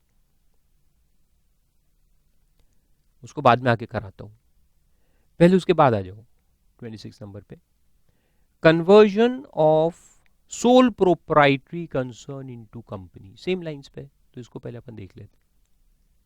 जैसे पार्टनरशिप देखा वैसे ही सोल प्रोप्राइटरी कंसर्न को भी अपन कंपनी में कन्वर्ट कर सकते हैं। जैसे यहाँ देखो Farooq classes, this was a sole proprietary concern, अब मैंने उसको कन्वर्ट कर दिया कंपनी में, तो हक विजन्स लिमिटेड ऐसे ही नाम दिया है मैंने। एक्चुअल नाम अपना क्या है कंपनी का? यो एड्यूटेक सॉल्यूशंस प्राइवेट लिमिटेड, ये एक्चुअल नाम है, या नकली नाम दूंगा ऑफ कोर्स मैं बुक में, तो हक विजन्स लिमिटेड ऐसे कंपनी बनाई। और मैंने क्या किया कि सारे मेरे assets, plant, machinery, furniture, fixture, जो भी एसेट्स थे मेरे पास इस बिजनेस के, सब मैंने उधर ट्रांसफर कर दिए एज अ गोइंग कंसर्न। तो फिर ये जो ट्रांसफर है इसको अपन एग्जेम्प्ट करेंगे, मगर मैं लिखता हूं न्यूट्रल। ये न्यूट्रल है क्योंकि जो मेरे कॉस्ट्स थे वो बन जाएंगे कॉस्ट ऑफ कंपनी, और जब वो बेचेंगे बाद में तब ये पूरा प्रॉफिट टैक्सेबल होगा। So it is not totally exempt, it is exempt for the time being. अभी ये एग्जेम्प्ट है, इसको इग्नोर कर दो, कन्वर्जन को इग्नोर करो, लेकिन ये जब बाद में बेचेंगे तब ये पूरा प्रॉफिट टैक्सेबल करेंगे।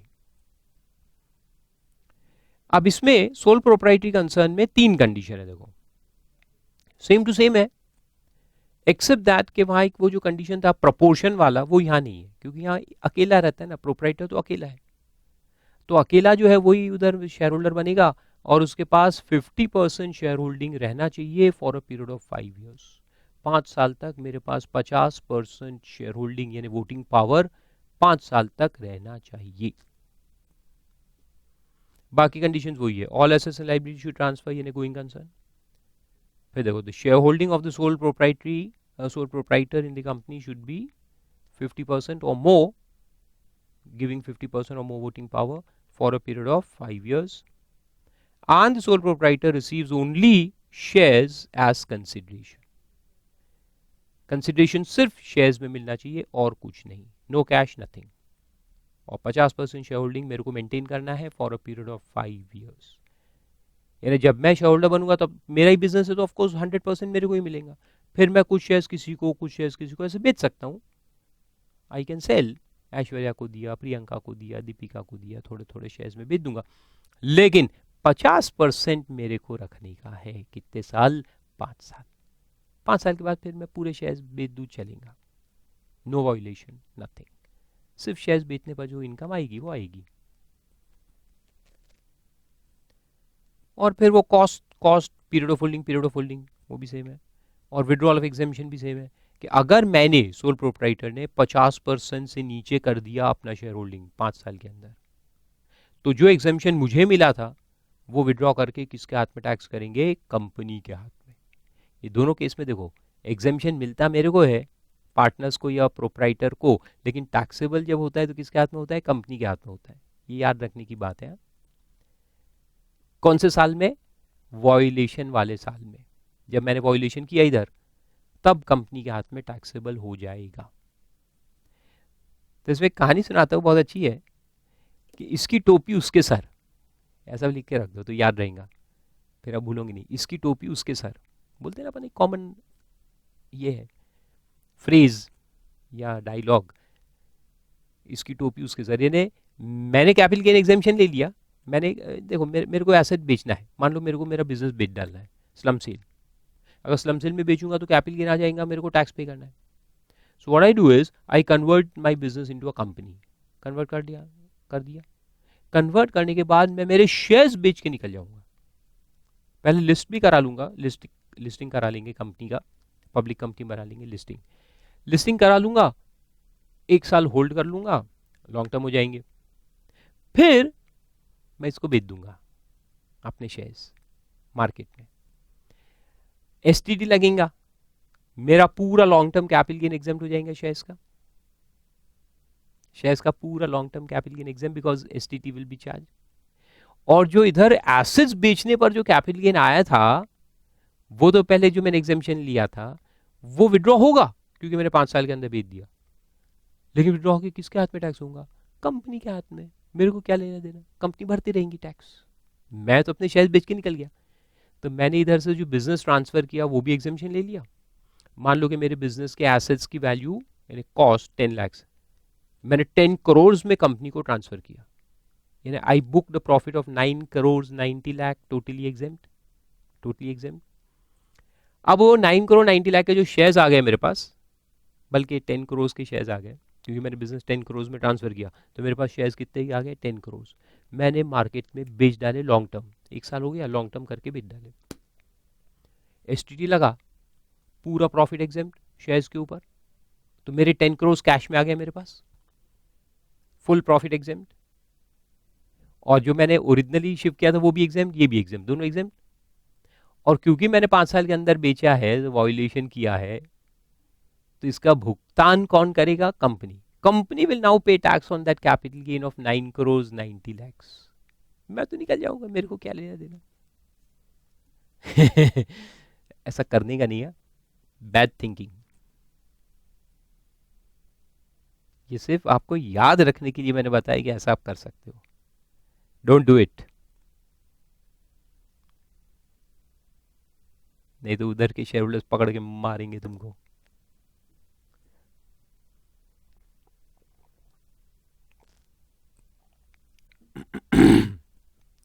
मगर लॉ बनाते हुए गवर्नमेंट ने सोचना चाहिए था ना कि ऐसा कोई कर सकता है। चलो ठीक। अच्छा चलो, फिर वो 25 नंबर पे वापस आओ। तो अभी हमने दो देखे, firm into company, proprietorship concern into company, दोनों सेम लाइंस पे है, दोनों में एग्जाम्पशन है। Very good. अब देखो, अब ये केस है बहुत पुराना है, इसको छोड़ भी दोगे तो चलेगा। ये बहुत साल पहले की बात है कि जो स्टॉक एक्सचेंजेस थे, जैसे बीएसई, बॉम्बे स्टॉक एक्सचेंज था, तो ये पहले एओपी हुआ करते थे, AOP, association of persons. Person कौन, ब्रोकर्स, ब्रोकर्स का ये एक एसोसिएशन होता था, बॉम्बे स्टॉक एक्सचेंज।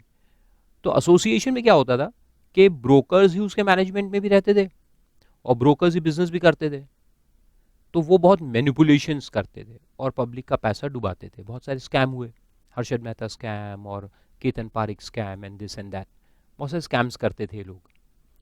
तो गवर्नमेंट ने कहा कि नहीं, इसको इंस्टीट्यूशनलाइज करना पड़ेगा, ये एओपीज नहीं चलेंगे, इनको कंपनी में कन्वर्ट करो, run an exchange like a company and not like an association. क्योंकि एसोसिएशन के ऊपर गवर्नमेंट का डायरेक्ट कंट्रोल बहुत कम रहता है, लेकिन कंपनी में अगर आ गए तो इंस्टीट्यूशनलाइज हो जाएंगे, फिर गवर्नमेंट का कंट्रोल कंपनीज एक्ट के थ्रू और बाकी भी एक्ट्स जो है उनके थ्रू काफ़ी अच्छा कंट्रोल रहता है, मैनेजमेंट स्ट्रांग होता है, बोर्ड ऑफ डायरेक्टर्स रहते हैं, इंडिपेंडेंट डायरेक्टर्स, ये सब कॉन्सेप्ट्स लगते हैं वहाँ। तो स्कैम को रोकने के लिए वो काफ़ी फायदेमंद होगा। तो एक स्कीम निकाली थी गवर्नमेंट ने बहुत साल पहले, स्कीम का नाम था corporatisation and demutualisation of stock exchanges. Corporatisation यानी कॉर्पोरेट एंटिटी में कन्वर्ट करो, एंड डीम्यूचुअलाइजेशन यानी कि मैनेजमेंट को बिजनेस से अलग करो, सेग्रीगेट करो। डीम्यूचुअलाइज, म्यूचुअलाइज यानी कि एक साथ, डीम्यूचुअलाइज यानी अलग अलग, तो उनको अलग अलग करो। तो जो ब्रोकर्स है, फिर वो बहुत सारी लंबी स्कीम है वो, अगर आपको पढ़ना है तो आपको SCRA पढ़ना पड़ेगा, सिक्योरिटी कॉन्ट्रैक्ट रेगुलेशन एक्ट, उसमें ये सब प्रोविजन है इसके। पूरे स्टॉक एक्सचेंज को गवर्न करने के जो मेन लॉ है वो है SCRA, security contract regulation act, उसके अंदर ये दिया है, सेक्शन 4A 4B वगैरह।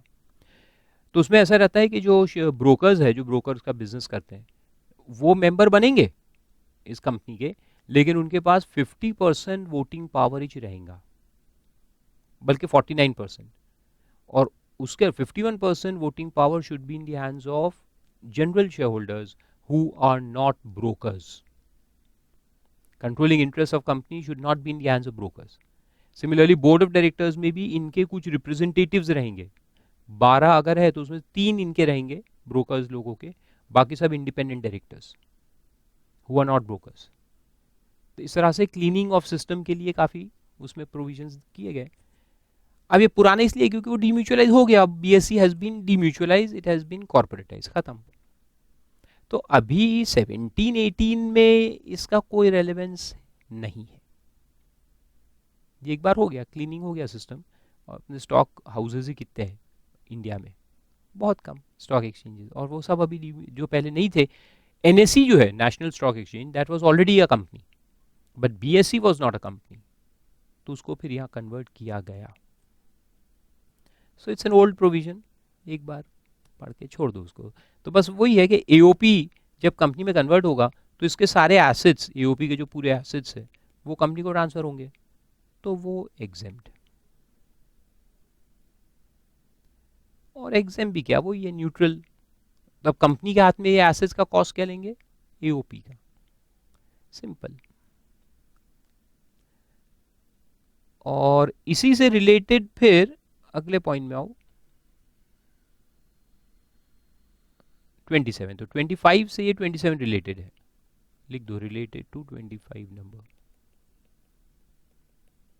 तो कैसे कि जब स्टॉक एक्सचेंज कन्वर्ट हो गया, एओपी जो था वो कन्वर्ट हो गया कंपनी में,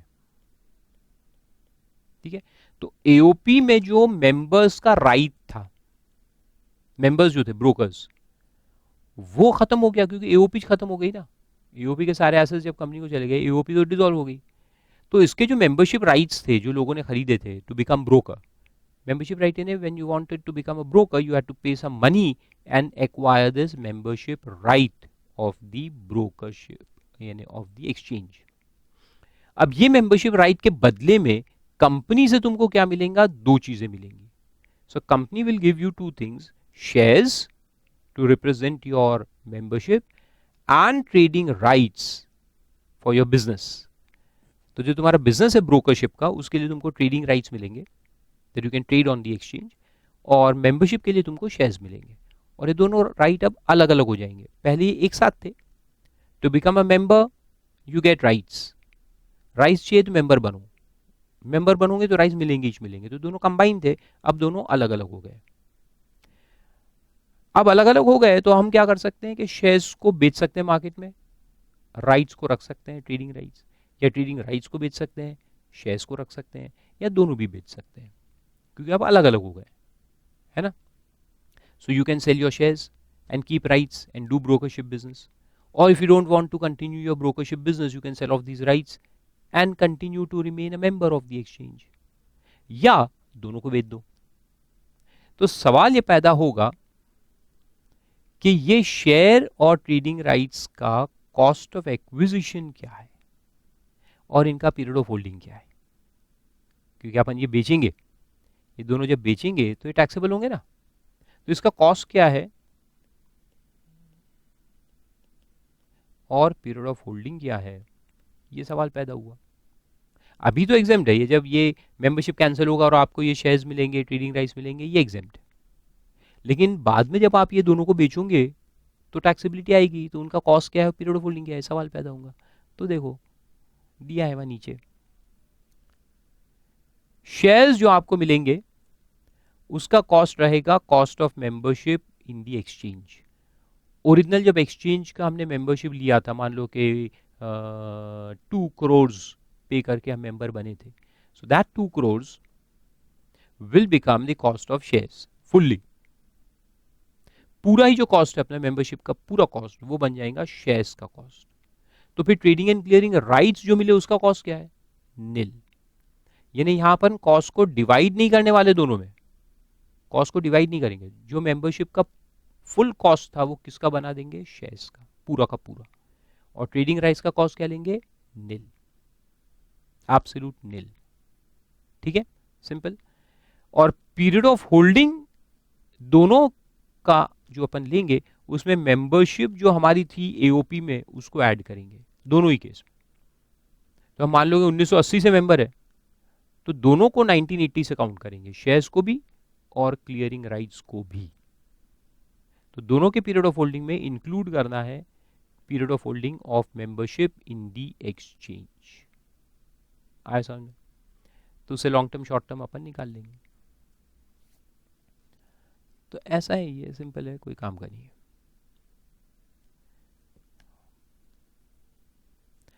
फिर उसके बाद में आता है ट्रांसफर ऑफ कैपिटल एसेट्स और intangible assets by a private company और unlisted public company to LLP.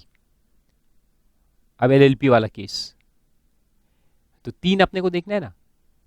तो एक पार्टनरशिप इनटू कंपनी हो गया, सोल प्रोप्राइटरशिप इनटू कंपनी हो गया। अब ये देखते हैं, तो इसमें कौन है, प्राइवेट कंपनी है या अनलिस्टेड पब्लिक कंपनी। अनलिस्टेड है, जो लिस्टेड नहीं है, 2LLP। तो देखो प्राइवेट या अनलिस्टेड कंपनी है, ये अपने पूरे एसेट्स ट्रांसफर करेगी किसको, LLP को, सक्सेशन के अंदर। तो ये पूरे टैक्स न्यूट्रल में आएंगे, यानी ये जो कन्वर्जन है इसको अपन टैक्स नहीं करेंगे। यानी इसके पीछे आपको समझ में आ रहा है, एक तो ये कि प्रोप्राइटरी कंसर्न्स है, पार्टनरशिप फर्म्स है, गवर्नमेंट चाहता है कि ये लोग कंपनी में कन्वर्ट हो। Corporatisation is a must, corporatisation is good for the economy. तो उसके लिए वो कन्वर्ट करना अलाउ कर रहे हैं कि ठीक है तुम कन्वर्ट कर लो, हम टैक्स नहीं करेंगे, अभी नहीं करेंगे, बाद में करेंगे लेकिन अभी नहीं। So conversion is free, you can do it, no tax implication. Similarly जो प्राइवेट कंपनीज है या अनलिस्टेड पब्लिक कंपनीज है, कंपनीज एक्ट में क्या है कि कंप्लायंसेस ज्यादा है, कॉस्ट भी ज्यादा है, हर बार आरओसी को फीस भरना पड़ता है, registration fees and this and that and lot of compliances are there, lot of restrictions are there under the Companies Act. तो जो छोटे छोटे प्राइवेट कंपनीज है उनको साला बोर्ड मीटिंग्स करो, उसका रिकॉर्ड रखो, फिर वो सबमिट करो, कंपनी सेक्रेटरी अपॉइंट करो, कितने लफड़े हैं ना for doing all this work, not as an employee but to do all this compliance work, फिर उसको फीस दो, बहुत सारे लफड़े उसके अंदर। पार्टनरशिप फर्म में क्या आता है, कुछ नहीं रहता, लेकिन कंपनीज एक्ट में बहुत सारे कानून है, बहुत सारी चीज़ों को कंप्लाई करना पड़ता है। तो अगर अपने को नहीं जम रहा, कंपनी बना ली हमने लेकिन हमको लग रहा है कि नहीं यार ये साला लफड़ा है इसके अंदर, तो हम उसको LLP में कन्वर्ट कर सकते हैं। Now why do people mainly form company, for limited liability benefit. Limited liability का बेनिफिट लेने के लिए अपन कंपनी बनाते ना, है ना। तो अगर सेम बेनिफिट आपको पार्टनरशिप फर्म में भी दे दिया जाए तो वो ज्यादा अच्छा होगा। तो जब LLP लॉ गवर्नमेंट ने बनाया कुछ साल पहले, तो तब उन्होंने ये अलाउ किया कि जो लोगों ने अभी तक प्राइवेट कंपनी या पब्लिक कंपनी छोटी छोटी बना के रखे हैं वो LLP में कन्वर्ट करवा सकते हैं, they can convert there companies into LLP। और वो कन्वर्जन को इनकम टैक्स में उन्होंने एग्जेम्पशन दिया कि आप कन्वर्ट करोगे, जो भी एसेट्स ट्रांसफर होंगे वो अपन टैक्स न्यूट्रल रखेंगे, अभी हम उसके ऊपर टैक्स नहीं लगाएंगे। तो इसलिए यहां पे ये अमेंडमेंट आया। तो कंपनीज एक्ट और इसमें साइमल्टेनियस अमेंडमेंट्स आए थे after framing of the LLP law. और क्योंकि टैक्स न्यूट्रल है तो फिर वो कंटिन्यू रहेगा, वो तो सबको समझ में आता है। Cost and period of holding will continue. अब इसके साथ साथ में ये 29 है, तो 29 एंड 28 है रिलेटेड। तो कंपनी कन्वर्ट हो गई, अब ये कंपनी के जो शेयर होल्डर्स है, ये कंपनी तो कन्वर्ट हो गई, तो कंपनी के जो शेयर होल्डर्स है उनके शेयर्स खत्म हो जाएंगे, और शेयर्स खत्म हो जाएंगे तो उनको LLP से क्या मिलेगा, मेंबरशिप मिलेंगी LLP से, है ना। तो कंपनी LLP में कन्वर्ट हो गई तो उसके मेंबर्स जो है वो भी यहां खत्म हो जाएंगे और उनको LLP में मेंबरशिप मिलेंगी। So this conversion in the hands of share holder will also be exempt, इसको भी हम एग्जेम्प्ट करेंगे, लेकिन एग्जेम्प्ट यानी ये भी टैक्स न्यूट्रल रहेगा, this is also tax neutral. तो तुम अभी तक क्या थे, कंपनी के शेयर होल्डर थे, तुम्हारे पास शेयर्स थे, वो शेयर्स खत्म हो गए और अब तुमको क्या मिला, LLP का membership, okay, and profit sharing ratio. So you become member of LLP. So this conversion which took place in your hands, the shareholders' hands, is exempted. लेकिन अब सवाल ये पैदा होगा कि what will be the cost of shares in LLP? LLP में जो share मिला आपको उसका कॉस्ट क्या रहेगा, तो वही दिया है, cost of acquisition of these shares. ये शेयर्स का जो कॉस्ट ऑफ एक्विजिशन था ये बन जाएगा cost of the membership in the LLP। और ये मेंबरशिप को अगर बाद में तुम बेचोगे तो वो टैक्सेबल है, तो ये कॉस्ट पकड़ के अपन कैपिटल गेन निकालेंगे। सब टैक्स न्यूट्रल स्कीम में वही होता है। Excellent, now you know what to do. फिर नीचे में कंडीशंस दिए हैं, ये दोनों एग्जेम्पशन के कुछ कंडीशंस है, दोनों यानी कंपनी को और शेयर होल्डर को। देखो ये एग्जेम्पशन कंपनी को है और ये एग्जेम्पशन उसके शेयर होल्डर्स को है। तो ये दोनों एग्जेम्पशन के लिए कुछ कंडीशंस है। क्या कंडीशंस है देखो, अब इसमें से 4 कंडीशन तो सिमिलर है जैसे हमने फर्म में देखा, गोइंग कंसर्न वाला, ऑल एसेट्स एंड लायबिलिटीज, तो वो यहां पर भी है देखो, all assets and liabilities of the company, private company और unlisted public company shall become assets and liabilities of LLP. तो पहला कंडीशन वही है। दूसरा, all the share holders of the company, जितने शेयर होल्डर्स थे कंपनी के वो सब यहां पे पार्टनर बनने चाहिए, सब के सब, all share holders should become partners. चलो पार्टनर्स तो बन गए, लेकिन किस प्रपोर्शन में बनने चाहिए? In the same proportion in which their capital was there in the company. Company में जो उनका कैपिटल था, कंपनी में जो उनका कैपिटल था, मान लो ए के पास 30% शेयर्स थे, बी के पास 30% थे और सी के पास 40% थे, तीन ही थे मान लो, they were only 3 share holders, A B and C, 30-30-40। तो ये सब यहां एलएलपी में मेंबर बनेंगे। तो एलएलपी में इनका जो कैपिटल रहेगा और इनका जो पीएसआर रहेगा, प्रॉफिट शेयरिंग रेशियो, हाँ, यहाँ दो चीज हो जाएंगी ना, अभी कैपिटल एंड पीएसआर रहता है फर्म में, ये दोनों भी जो है वो ये सेम प्रोपोर्शन में होना चाहिए। ए बी सी तीनों पहले तो बनेंगे इधर, और उनका प्रोपोर्शन 30-30-40, 30-30-40 ऐसे रहना चाहिए। तो कैपिटल एंड पीएसआर दोनों का रेशियो प्रोपोर्शन क्या रहेगा, ये जो उनका शेयर कैपिटल का प्रोपोर्शन था कंपनी के अंदर।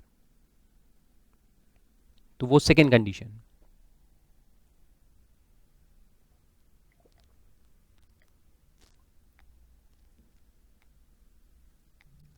पढ़ो उसको, देखो, all the share holders of the company immediately before the conversion become the partners of the LLP and their capital contribution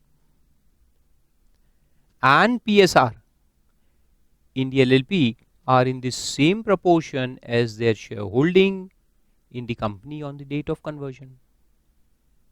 आया समझ में? सेम प्रोपोर्शन में रहना चाहिए दोनों। थर्ड में लिखा है कि जो कंसिडरेशन है वो सिर्फ और सिर्फ मेंबरशिप होनी चाहिए और कोई कैश कंसिडरेशन वगैरह अलाउड नहीं है। सिंपल पॉइंट है, उसको पूरा पढ़ने की जरूरत भी नहीं है।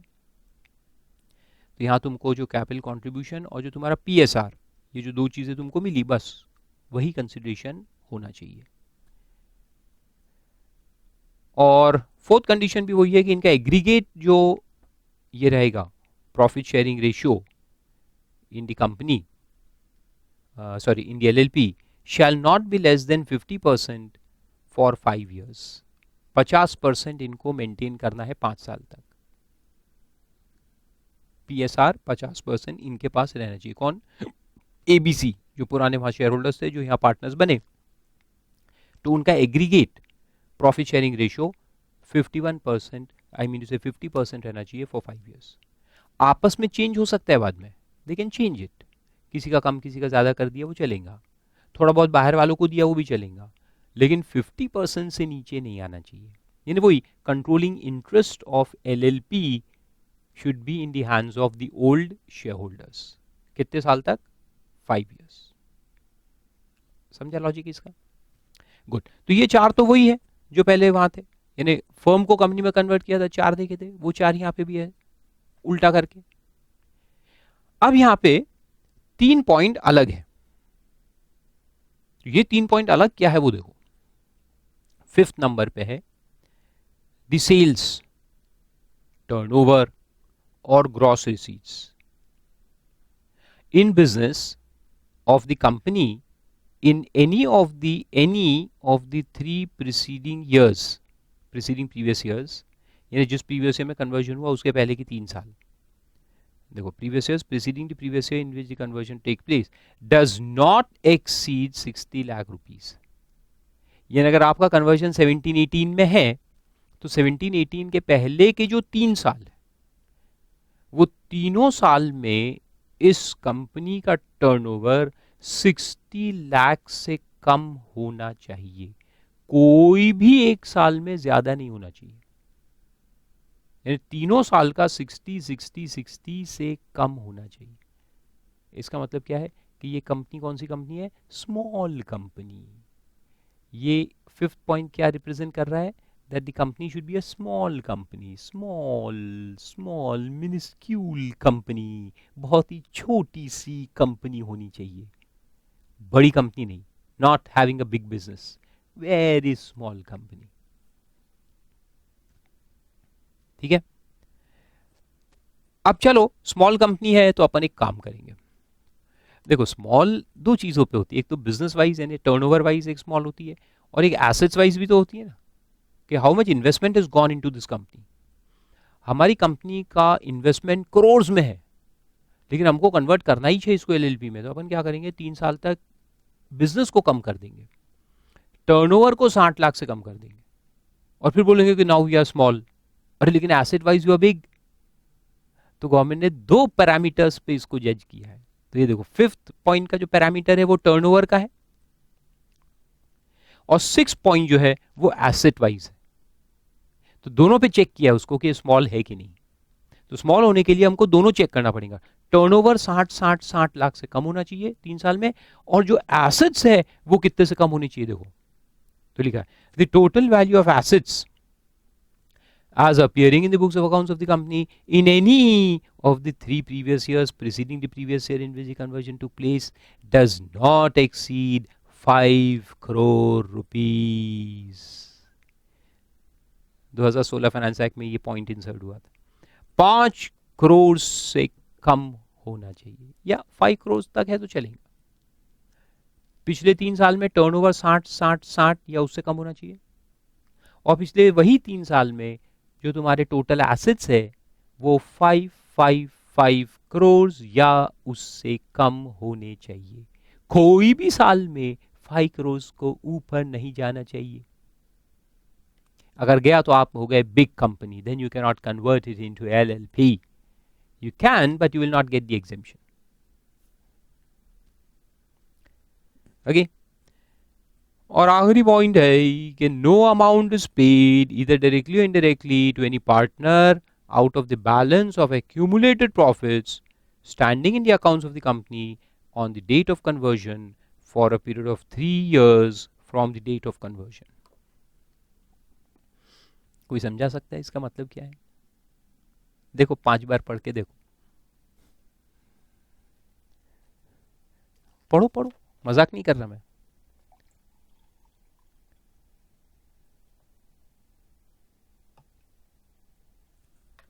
बड़ा इंटरेस्टिंग पॉइंट है।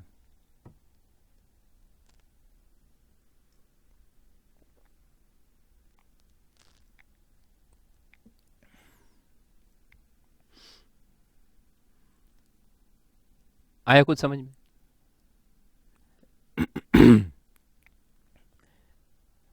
नहीं आया ना? चलो मैं बताता हूं क्या मतलब है इसका। Very simple. इसके लिए क्या है कि सारी चीजों को समझने के लिए चोर का दिमाग होना बहुत जरूरी है। अब ऐसा मतलब नहीं है देखो कि मैं चोर हूं, हाँ, मगर दिमाग, सोच, सोच बहुत जरूरी होती है। लॉ को समझने के लिए टैक्स इवेजन की सोच होना बहुत जरूरी है, तभी तो लॉ समझ में आता है। यानी एक अच्छा पुलिस ऑफिसर बनने के लिए चोर का नजरिया समझना बहुत जरूरी है, कि चोर किस तरह से सोचता है, तभी तो आप उसको पकड़ पाएंगे ना। इसलिए मैं कह रहा हूं, तो मैं पुलिस वाला हूं, I am not tax evader, I am tax saver, I am auditor. तो ऑडिटर अच्छा कौन होगा? जिसको टैक्स इवेडर की सोच समझ में आती होंगी, है ना। Very good. तो आप भी कौन बन रहे? टैक्स इवेडर नहीं बन रहे, आप भी टैक्स ऑडिटर बन रहे। Very good. कुछ लोग गलत समझते, इसलिए समझाना जरूरी होता है। अच्छा चलो देखो, अब ये है कंपनी। कंपनी के पास होता है share capital and accumulated profits and reserves and surplus। अब ये रिजर्व्स एंड सरप्लस जो चीज है, ये अगर आप डिस्ट्रीब्यूट करोगे किसको? To share holders. तो इसको क्या माना जाता है? इसको माना जाता है डीम्ड डिविडेंड, है ना? इसको डिविडेंड मानते हैं ना अपन। अगर डायरेक्टली डिविडेंड बोल के करोगे तो डायरेक्ट है, और अगर किसी और तरह से दोगे तो उसको क्या मानेंगे? Deem dividend. And deem dividend is taxable under section 1150 at 15%। 15% tax रहता है इसके ऊपर। डिस्ट्रीब्यूशन ऑफ डिविडेंड पे 15% टैक्स है, called as dividend distribution tax. अब इस डीम डिविडेंड को बचाना है तो आप क्या करोगे मालूम है? If you want to evade this deem dividend what will do? अच्छा एक मिनट, अगर एक फर्म है, फर्म के प्रॉफिट पे फर्म टैक्स पे कर देती है, फर्म पेज टैक्स, और ये फर्म अगर अपना प्रॉफिट डिस्ट्रीब्यूट करती है टू पार्टनर्स तो ये टैक्सेबल होता है क्या? नो। अगर एक फर्म अपना प्रॉफिट पार्टनर्स को डिस्ट्रीब्यूट करती है तो ये बिल्कुल टैक्सेबल नहीं होता, बल्कि एग्जेम्प्ट होता है। This is exempt, totally exempt under section 10(2)(a, याद है? Distribution of profit, distribution of profit by firm to its partners is totally exempt under 10(2)(a। तो एक कंपनी है जो अपना प्रॉफिट अगर अपने शेयर होल्डर्स को डिस्ट्रीब्यूट करे तो टैक्सेबल है, और एक फर्म है जो अपना प्रॉफिट अपने पार्टनर को डिस्ट्रीब्यूट करे तो एग्जेम्प्ट है। ये तो बहुत अच्छी बात है। So what will do? Will earn surplus as a company. हम कंपनी चलाएंगे, सरप्लस अर्न करेंगे, मगर सरप्लस को डिस्ट्रीब्यूट नहीं करेंगे। ये सरप्लस अर्न करने के बाद अपन उसको कन्वर्ट कर लेंगे फर्म के अंदर, यानी एलएलपी के अंदर। एलएलपी भी फर्म ही होता है ना, एलएलपी में कन्वर्ट कर लेंगे तो फर्म बन जाएगा।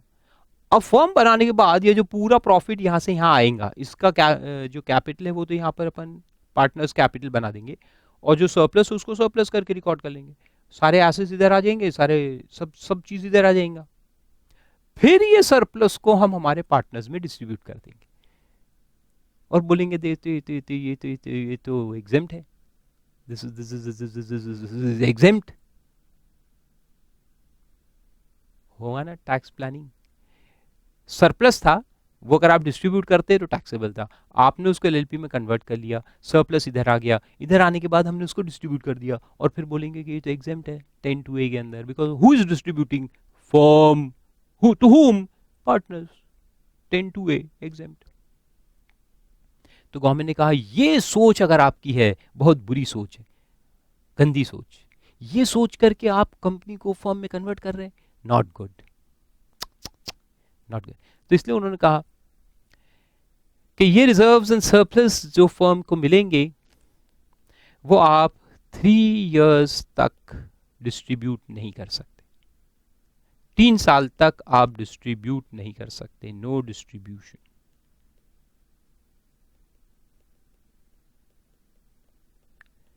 उसके बाद करो चलेगा, वो तो ठीक है,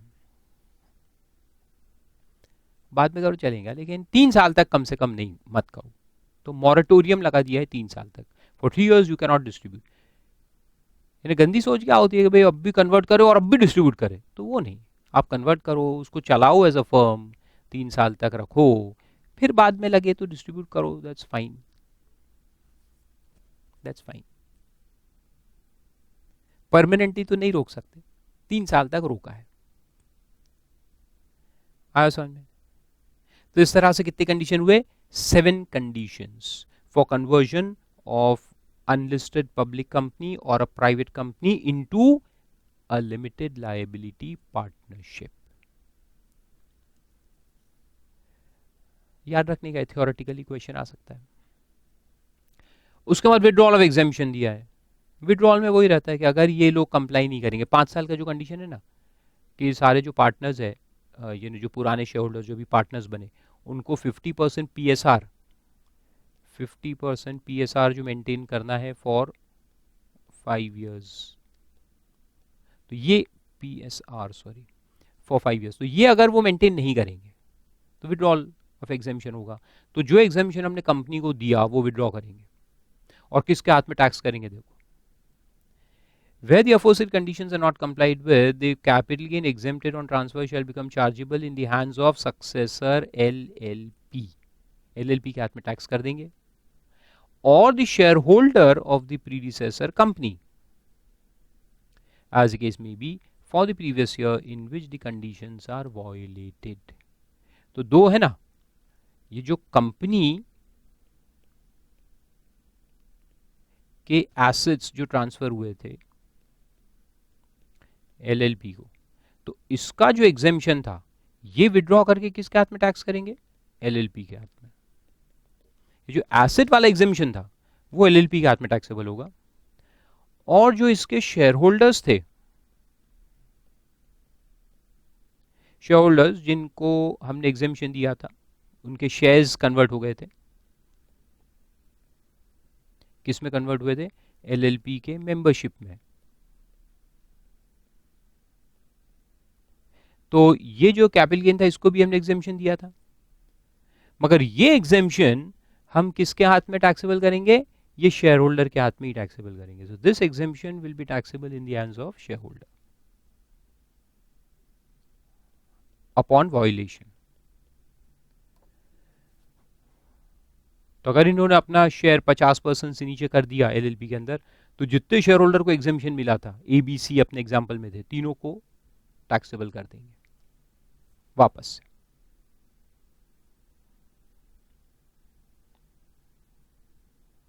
तो जो एसेट्स का एग्जेम्पशन कंपनी को मिला था वो एलएलपी के हाथ में टैक्सेबल होगा, ठीक है, और शेयर होल्डर को जो एग्जेम्पशन मिला था शेयर्स के ऊपर वो उनके हाथ में ही टैक्स करेंगे।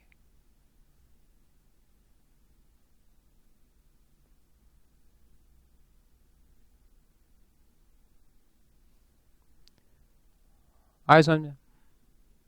गुड। अब इसके बाद कुछ छोटे छोटे पॉइंट्स बचते हैं, बहुत सिंपल सिंपल है, देखते एक एक करके। Transfer of capital asset in transaction of reverse mortgage to any person.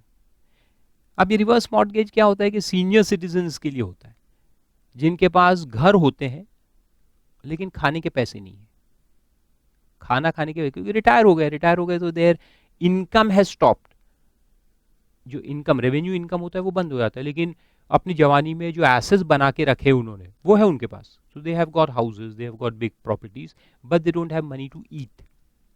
तो ये रिवर्स मॉर्टगेज स्कीम में क्या होता है कि ये जो सीनियर्स है, ये हमने वहां भी पढ़ा था सेक्शन 10 में अगर आपको याद होगा, तो ये लोग अपने घर को मॉर्टगेज करते हैं बैंक के पास और लोन लेते हैं periodically,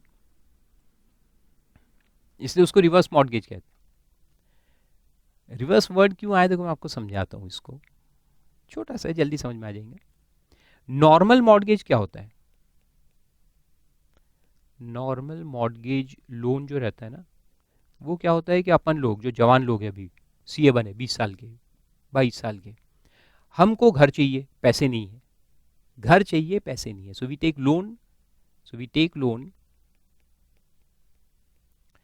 to buy property, and this property is mortgaged with the bank, ठीक है, और फिर अपन ये लोन को रीपे करते हैं ईएमआई में, रीपेमेंट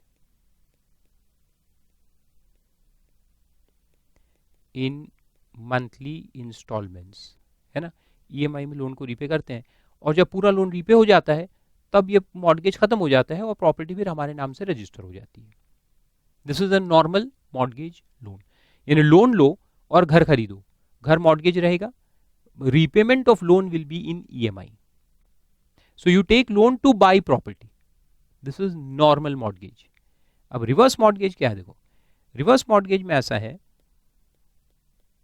वेरी सिंपल, कि we already own property, property already अपनी है,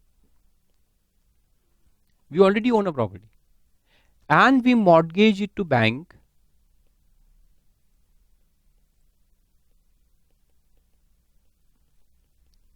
and take loan in EMI. हम बैंक से लोन ईएमआई में लेते हैं कि आप मेरे को हर महीने 30,000 का लोन देते जाओ, क्योंकि मेरे को खाने के लिए पैसे चाहिए ना, मंथली जो मेरे एक्सपेंसेस है उसको मीट करने के लिए मेरे को पैसे चाहिए। तो मैंने प्रॉपर्टी बैंक के पास मॉर्गेज कर दी और कहा बैंक से कि मेरे को आप लोन ईएमआई में दो। तो यह रीपेमेंट ईएमआई में नहीं है, लोन ईएमआई में, और ये लोन मैं एंजॉय करते रहूंगा टिल माई एक्सपायरी। तो वो अब यहाँ क्या हुआ कि प्रॉपर्टी को जो मॉर्गेज किया, प्रॉपर्टी मॉर्गेज, तो इसको अपन ट्रांसफर बोल सकते थे ना कि भाई प्रॉपर्टी मॉर्गेज कर दिया और ये जो ईएमआई ले रहे हैं वो कंसिडरेशन है, तो टैक्स लगाओ उसके हाथ में। तो गवर्नमेंट ने कहा नहीं, इसको एग्जाम करो। तो ये प्रॉपर्टी को जब हम मॉर्गेज करते हैं तो ये एग्जेम्प्ट रहेगा, this is exempt, there will be no capital gain. तो लोन सैंक्शन हो जाएगा, 60 लाख 70 लाख जो भी सैंक्शन हो गया, ठीक है, हम उठाएंगे इंस्टॉलमेंट में, एक साथ भी उठा सकते हैं वैसे, लेकिन नॉर्मली अपन इंस्टॉलमेंट में लेते हैं। But this taking of loan against mortgage is not taxable, इसको एग्जाम किया है। और जब ये, एक बात और बता दूं आगे कि जब ये लोन का रीपेमेंट का वक्त आएगा, लोन जमा होते जाएगा और इंटरेस्ट भी लगते जाएगा, फिर एक दिन बैंक अपने पास खड़ा होगा आके, इसमें क्या रहता है जैसे 15 साल का स्कीम है अगर लोन का, तो अपने को 15 साल में मर जाना है, अगर नहीं मरे और जिंदा रहे तो बैंक 15 साल के बाद आके खड़ा हो जाएगा दर पे आपके, यानी घर पे, कि भाई हमारा पूरा लोन वापस करो, इतना आपका लोन जमा हो गया है with interest, now you repay us the loan. कहाँ से आएगा पैसा, कैपिटल इतना सारा देने का पैसा तो नहीं है अपने पास। तो अपन कहेंगे भैया घर को बेच दो अभी तुम्हारा लोन रिकवर करने के लिए। तो अगर घर को बेच दिया जाएगा for recovery of that loan, then that sale of house will be taxable to capital gains। याद रखो, जब घर बिकेगा तो वो कैपिटल गेन टैक्सेबल रहेगा। ये एग्जेम्पशन क्या है कि अभी जो तुमने मॉर्गेज किया है दैट इज एग्जेम्प्ट, अभी हम कैपिटल गेन नहीं निकालेंगे। और ये ईएमआई जो ले रहा है ये भी इनकम में एग्जेम्प्ट है, ये अपन ने सेक्शन 10 में देखा, ये जो ईएमआई अपने को मिलता है मंथली ये भी एग्जेम्प्ट है, तो इसको रेवेन्यू एग्जेम्पशन है, और जो मॉर्गेज है उसको कैपिटल एग्जेम्पशन है, तो दोनों भी एग्जेम्प्ट है, यानी कहीं भी ये टैक्स नहीं होगा। But if you don't repay the loan on time afterwards and the house is sold, it will be taxable. Simple point है। फिर उसके बाद में एक है बिजनेस ट्रस्ट वाला एक पॉइंट है, ये तो अभी नहीं समझ में आएगा आपको, बिजनेस ट्रस्ट जब हम देखेंगे तब समझ में आएगा, इसको अभी यहाँ क्रॉस करके रख दो। और उसके बाद दो पॉइंट है 32 एंड 33, ये म्यूचुअल फंड्स के हैं, दोनों बहुत सिंपल है। म्यूचुअल फंड्स में क्या होता है, उनकी स्कीम्स होती है, जैसे एक स्कीम उन्होंने निकाले अभी, ये पूरी स्कीम है, फिर वो स्कीम्स को कंसोलिडेट भी करते हैं, यानी 2-3 स्कीम्स है उनकी तो उनको कंसोलिडेट कर देते हैं।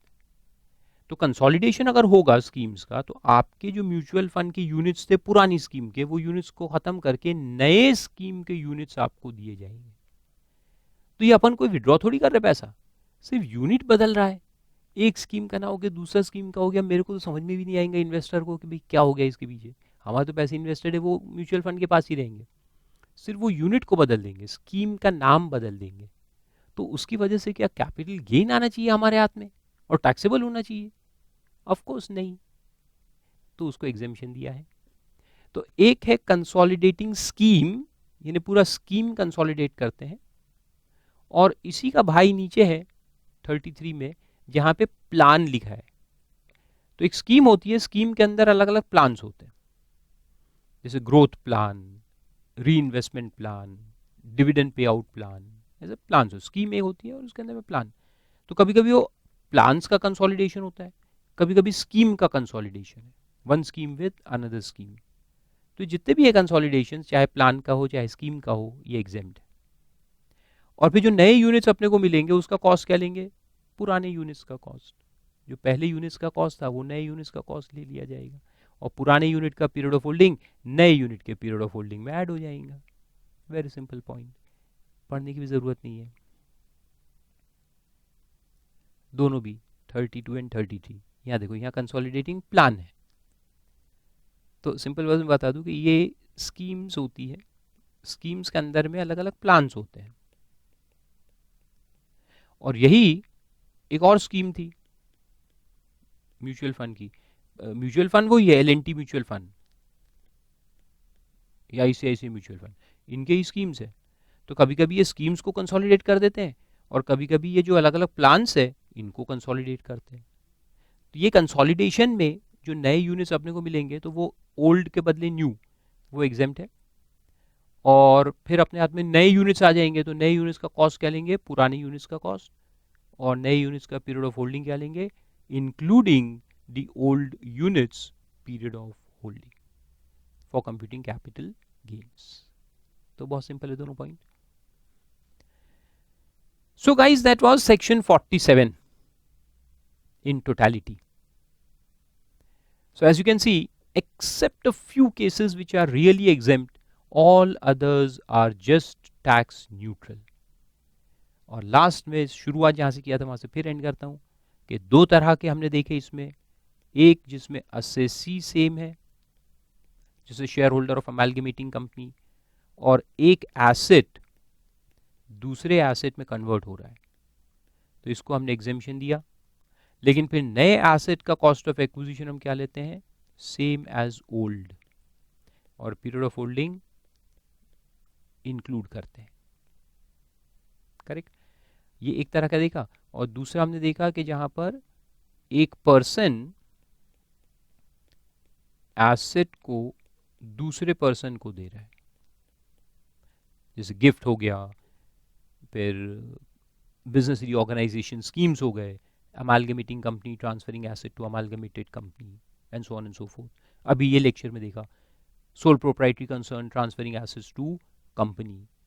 तो इसमें फिर अपन क्या करते हैं कि ये पर्सन का, पहले पर्सन का जो कॉस्ट ऑफ एक्विजिशन है वो दूसरे पर्सन के हाथ में लगा देते हैं, और इसका जो पीरियड ऑफ होल्डिंग है वो अपन दूसरे पर्सन को दे देते हैं। आया समझ? So these are all tax neutral schemes. For the time being they are exempt, but later on they will be taxable. तो इस तरह से ये पूरे पढ़ के रखना है आपको अच्छे से।